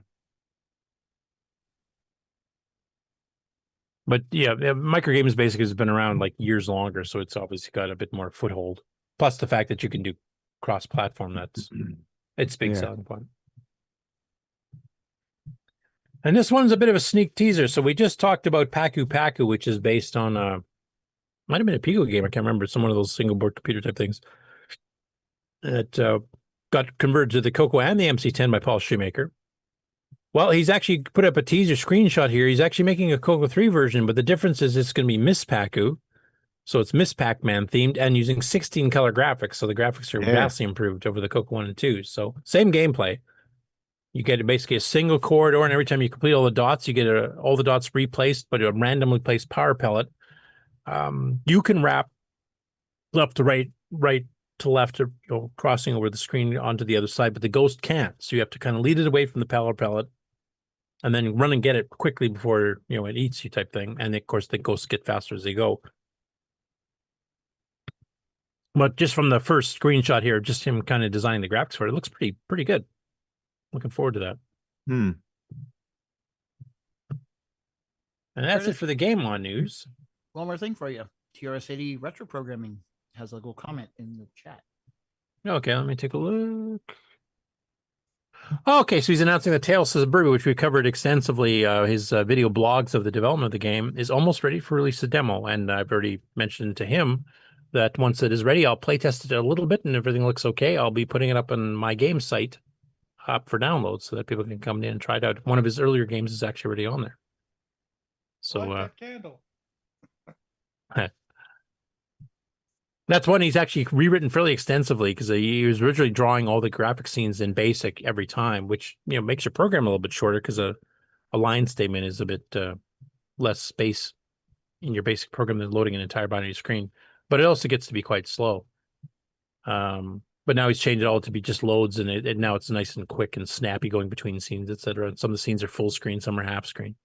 So yeah, he's learned a lot in there. So yeah, I look forward to seeing that, and we'll definitely get it up on the site. And for the final part of the show here today, going through the upcoming events, and there is a new one being added this week. And, you know, some of the older ones have been dropping off. I don't think any dropped off this week, but next week some will be dropping off. So the first one is VCF West, and this is in the Computer History Museum in Mountain View, California, right in Silicon Valley. And that is next weekend, Friday and Saturday. And this one here, because it takes place at an actual computer museum, you kind of get a twofer. When you get in for the VCF event, you get to see the museum itself, which goes back to like the 60s mini mainframe era, because Hewlett-Packard started in Silicon Valley too back in the day. Mm-hmm. And I know Michael Furman is going to this one. And there's like one or two others, I can't remember their names, that have already mentioned on the CoCo Discord. They're going to this one as well. So there will be some CoCo people there. Hopefully at least one of them can set up a table and kind of show the CoCo off. Next after that, of course, is the big one. And that, of course, is VCF Midwest in the Chicago area. Well, technically it's at Schaumburg since they just moved there. I think just last year was the first year in Schaumburg, wasn't it? I remember correctly. But anyway, it's the largest retro show in North America, possibly the world. And it's September 13th to 14th. This year is also the 20th anniversary, so expect it might even be bigger than it normally would have been. And, of course, some of the people there are great supporters of the CoCo community. Jason Timmons is actually one of the main organizers for VCF Midwest, is also one of the people that helps out with CoCoFEST every year and has been the auctioneer since Tony Pedraza retired. And there's a whole bunch of stuff. There's a whole bunch of YouTuber panels. We have Taylor Namey's been there. I think Taylor Namey's band with some of the other YouTubers is probably going to be performing at it as well. They've been busily writing a whole album of retro themed stuff. So, you know, I would definitely look forward to seeing those. And Amy on lead triangle, of course, that's not to be missed. That same weekend, we've also got Retro World Expo in the Connecticut Convention Center in Hartford, Connecticut. This runs from September 12th to the 14th, so an extra day thrown in there. This is a retro show that covers retro home consoles, retro computers, retro tabletop electronic games like the Coleco ones. It covers all the side peripheral stuff of, like, you know, toy boxes and stuffed toys based on video game creations, etc. Arcade, of course, and it adds in extra things like, you know, wrestling. And of course, since we just lost one of the most famous wrestlers of all time, Hulk Hogan, this past week, that might be a bit more poignant than normal, but they definitely will have some stuff there too. And I'm hoping some people from the CoCo community can go to this one, because it seems to be a bit of a different flair, a different flavor than a lot of the retro stuff, even retro gaming stuff. So it'd be kind of interesting to see what somebody's impression for the CoCo community is, and are there going to be any CoCo people there actively showing stuff off? I'd be curious to see that too. Also that same weekend, if you happen to be in Canada instead, you can go to WARC, the World of Retro Computing. This is one that is sponsored by people like Frank from Retro Rewind, and it takes place in Kitchener, Ontario.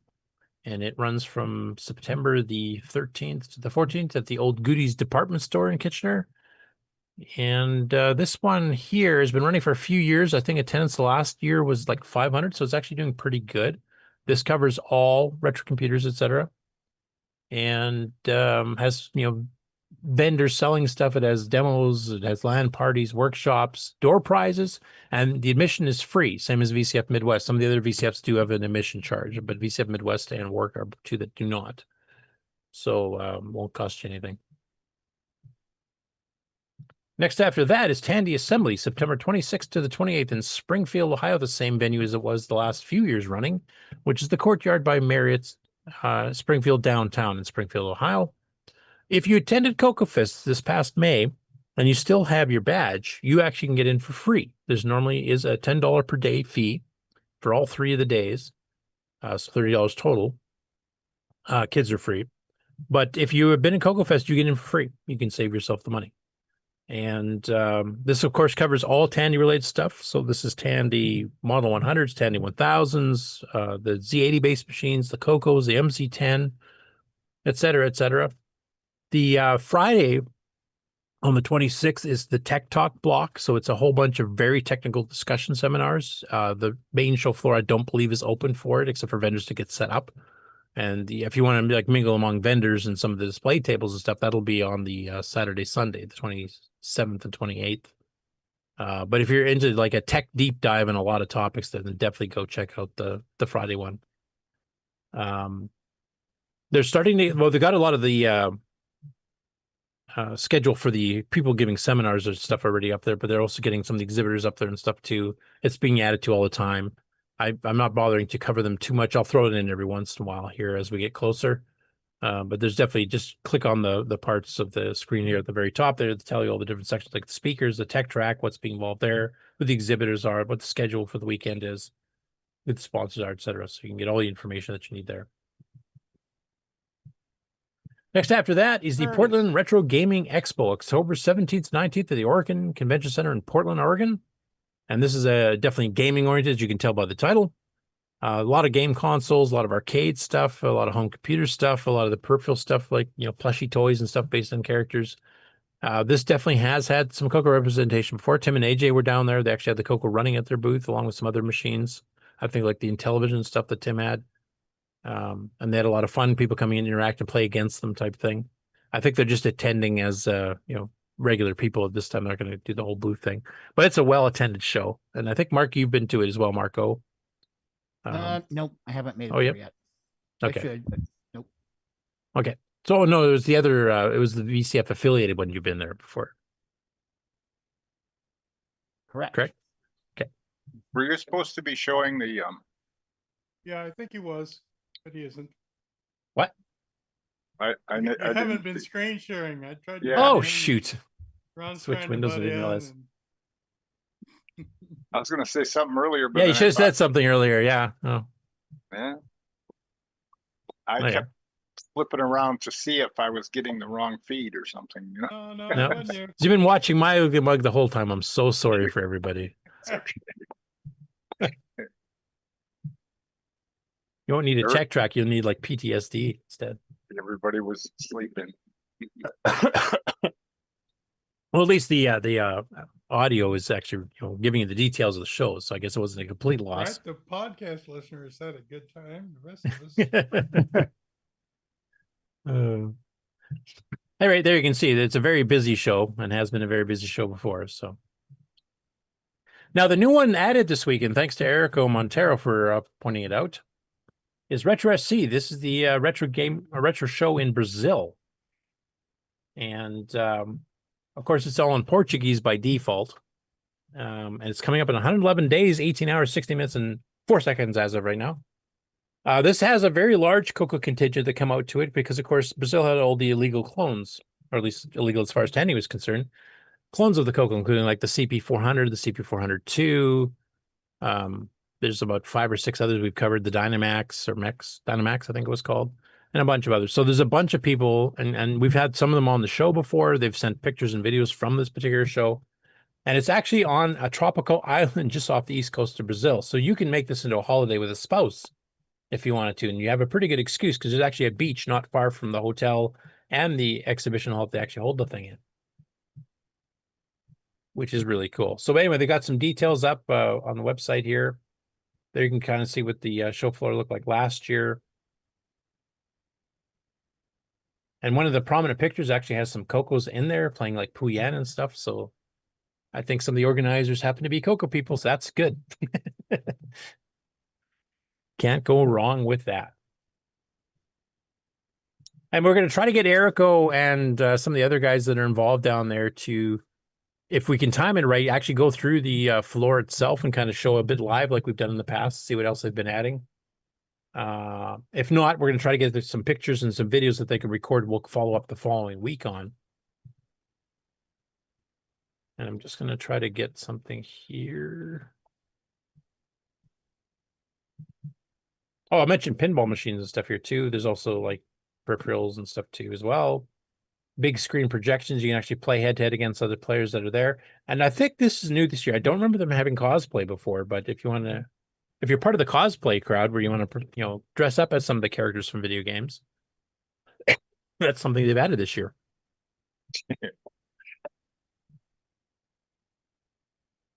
And here's the location right along the shore. So if you zoom out a bit here, actually, maybe I'll just do this first. Let's move this over here. We'll close that one. So this is the Google Translate, so there should be a bit more English on here to read about it. So details about the event, exhibitors, vendors, and developers, arcade and video games and computers. The championships will actually have competitions to see who's going to kick each other's butt on various games. The cosplay. Let's see, you can see this map out. There we go.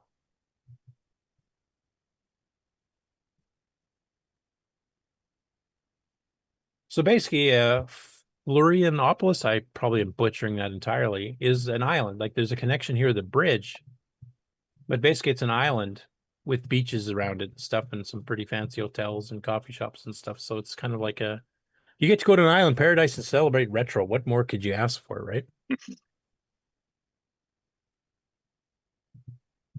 And because in November, so that's our winter here in North America, they're in South America, and this is on the southern part of Brazil.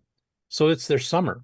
So if it's cold, if you live up in like Rochester or Canada or something like that, where you get a lot of snow and ice already forming in middle of November, you can go down there and then it's like you're vacationing in the Caribbean or something. So I definitely see this as one you could probably sneak in, getting the girlfriend or wife to come along.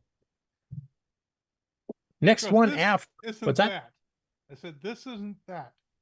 No, I just wanted to finish that. This here right here is VCF Montreal, which I normally get Frederick to do for me, but he's off on this Caribbean cruise thing. So, but basically, yeah, this is the very first officially sanctioned VCF event in Canada ever that I'm aware of. And it's in January of 2026, because if you went to Brazil in November and had a good time, was nice and warm, you can completely flip to the opposite and go to like snow and ice in January in Montreal.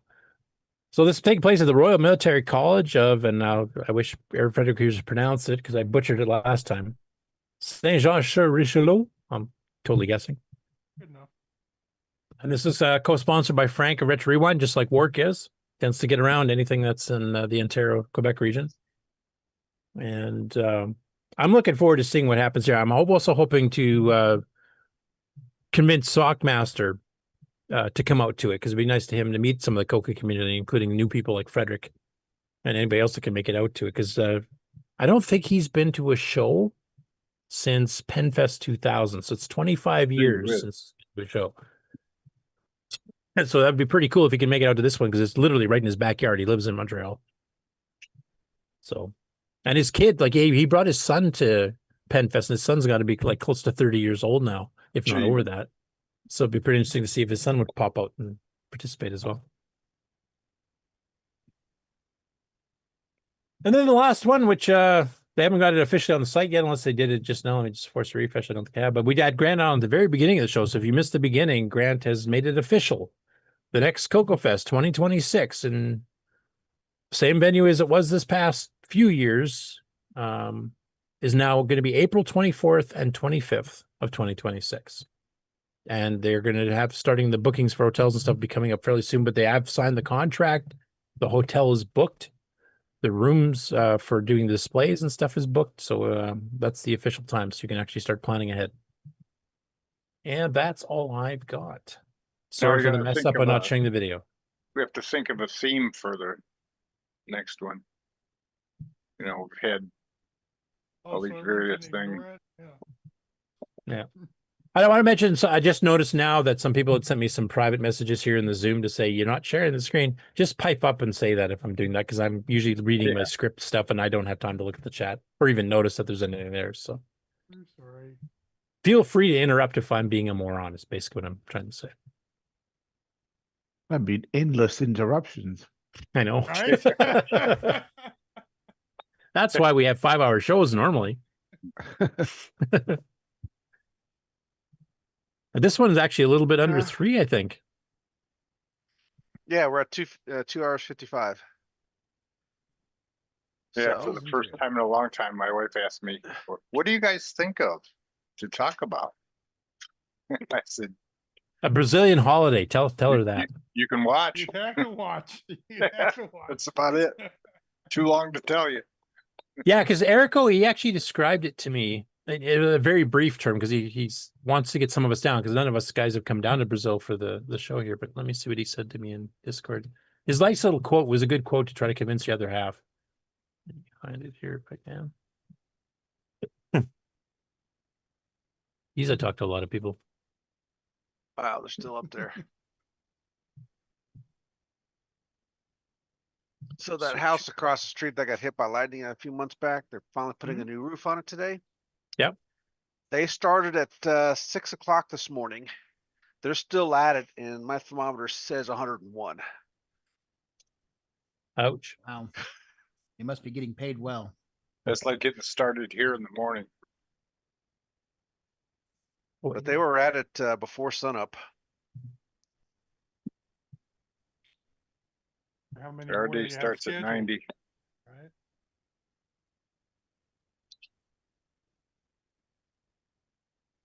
Okay, here it is. He said you'll be in summer when you go down there because it'll be winter up in the northern hemisphere. And our town is a tropical island. And he really wishes that some people from the Coco community would come down to visit for the show because he would love to have some representation from us North Americans to come down there. And I took a look at some of the Google Street View stuff, and there's a nice beach like literally within walking distance of the venue. You can just go out and sit on the white sand. Join your wife who's been sitting there while you've been wasting your time with the retro stuff. No, I'm just kidding. Yeah, shoo them off. To the wife and kids off the sand. And You're kind of low, Patrick. sorry about that. My mic sets its own levels. I keep playing the $2 lottery cards in the hopes that anything like that could be easy then, Yeah, well, one thing I did take a $100,000. quick look at the hotels that are around that area, including the one that's official one. I don't think I saw any over $120 a night, so they're half the cost from the hotels in the States. And I saw some of you, like if you don't care about fancier hotels, they're getting okay reviews. They're not like fancy, but there's some hotels in the area that are like $60 a night. So we're looking at a 17-hour flight. Brazil, no, I don't think it'd be that long. Well, maybe. It's like flying to. It's well, it all further depends south than because- say like Jamaica or Cuba or Because something. where's the nearest hub that's direct? Is the link Well, right across on the mainland, if you cross the bridge, that's a major city. So I'm I assuming mean, the hotel. From the U.S., where do you have Yeah. to go to get Probably there? Miami or Houston. That's what costs, Yeah, Miami Extra probably time would be costs. I guess. Because you get to go to some funky airport, you're stuck there for 2 hours. So, Yeah. The other odd thing I noticed, and I'd almost missed this, is that apparently Brazil, as of April of 2025, so April of this year, they've been requiring what they're calling e-visas for American or Canadian or Australian travelers to go to there, in addition to your passport. So that's a little bit of funkiness you have to go through. I didn't get a chance to fully read the details of what the hell exactly an e-visa is, but there is some extra checks you have to do. And one of them was to prove you have enough money in your bank account so you can make it back without like leeching off Get the them or hell something. out of like here. So I found we kind of don't funny. want you. Yeah, you're done. Oh man, Yeah. I was gonna go down. To the I can't tropical island imagine and too just, many people like seeking asylum in Brazil from the U.S. though. I just that's not something that would have Not crossed yet. my mind. No, but you could hang out on the beach for 5-10 years on your bank account, easy. So Yeah. Yeah, it was kind of an odd thing. I haven't got the full details on that yet, and I think I posted a question to Erico on Coco Discord to ask him if he knew anything about it because it's brand new. It just came in like a few months ago. So I'm not quite sure exactly. Like, why would you try to shoot your own tourism industry in the foot like that? Is okay. I mean, maybe it's more meant for other countries, but they specifically mentioned Canada, the U.S., and Australia. Like we're the bad guys or something. Well, no, things are changing so fast that paperwork might not move fast enough. I think it's Yeah. better, You're still kind of low, Rick. Yeah. Too far away from the mic, maybe? I can crank this up and then it'll That's sound better. like I'm trying to shout over everyone. And No, all the that's red better. lights come on. Oh, you're good now. Yeah. So yeah, if anybody has the wherewithal to get down to Brazil, I mean, Erico has been trying to encourage all of us in the show to try to come down at some point, and they have a lot of fun. From the videos we've seen, like there's a whole table full of the Coco and Coco clones, and Erico and a few others do speak some English. Some of them it's a bit more choppy. Erico's pretty fluent, And of course, he's been doing all these graphic demos like the CoCo Cat stuff. He's actively involved in programming and game stuff. Like he did Savage Sword of Coco and that purple shell one we were talking about as well earlier. So we've got some actual developers. They've been making their own hardware. They've been doing like their own joysticks and stuff. So just in general, I mean, they're a pretty active Coco community. I'd say probably, maybe a little bit behind US, Canada, Australia, UK, but I would say they're probably around the 5th place. That's one of the most on active. the food side, I think a lot of Italians have gone there, and so they might have really good food. From the pictures I saw at the main hotel, that is kind of the unofficial one for the show. They do have really good food. I would definitely pig out while I was there, and the prices are cheap. Yeah. Well, let's go. Yeah, get a whole contingent. We'll take over the whole Yeah, building. right. Hey, you guys don't need these other computers. Just bring all the Coco stuff here. We'll get a travel agent so all the Coco people can get on one trip and get a discount. Yeah, then we can get that group e-visa or something to try to solve whatever the heck that actually is, which I don't know. All right, we're ready for the outro? Yeah, I think so. I guess. This concludes another episode of the CoCoNation, the world's leading live interactive talk show featuring the Tandy Color Computer. For all things the CoCoNation, visit us on the web at thecoconation.com. We'd love to hear from you. Send feedback, suggestions, even segments via email to show@thecoconation.com. The CoCoNation show would not exist without the community and its cast and crew. The CoCoNation theme song, copyright 2022, D. Bruce Moore. Mixed, mastered, and produced by D. Bruce Moore. The CoCoNation is over. Join us on the Coco Discord server. Coco forever.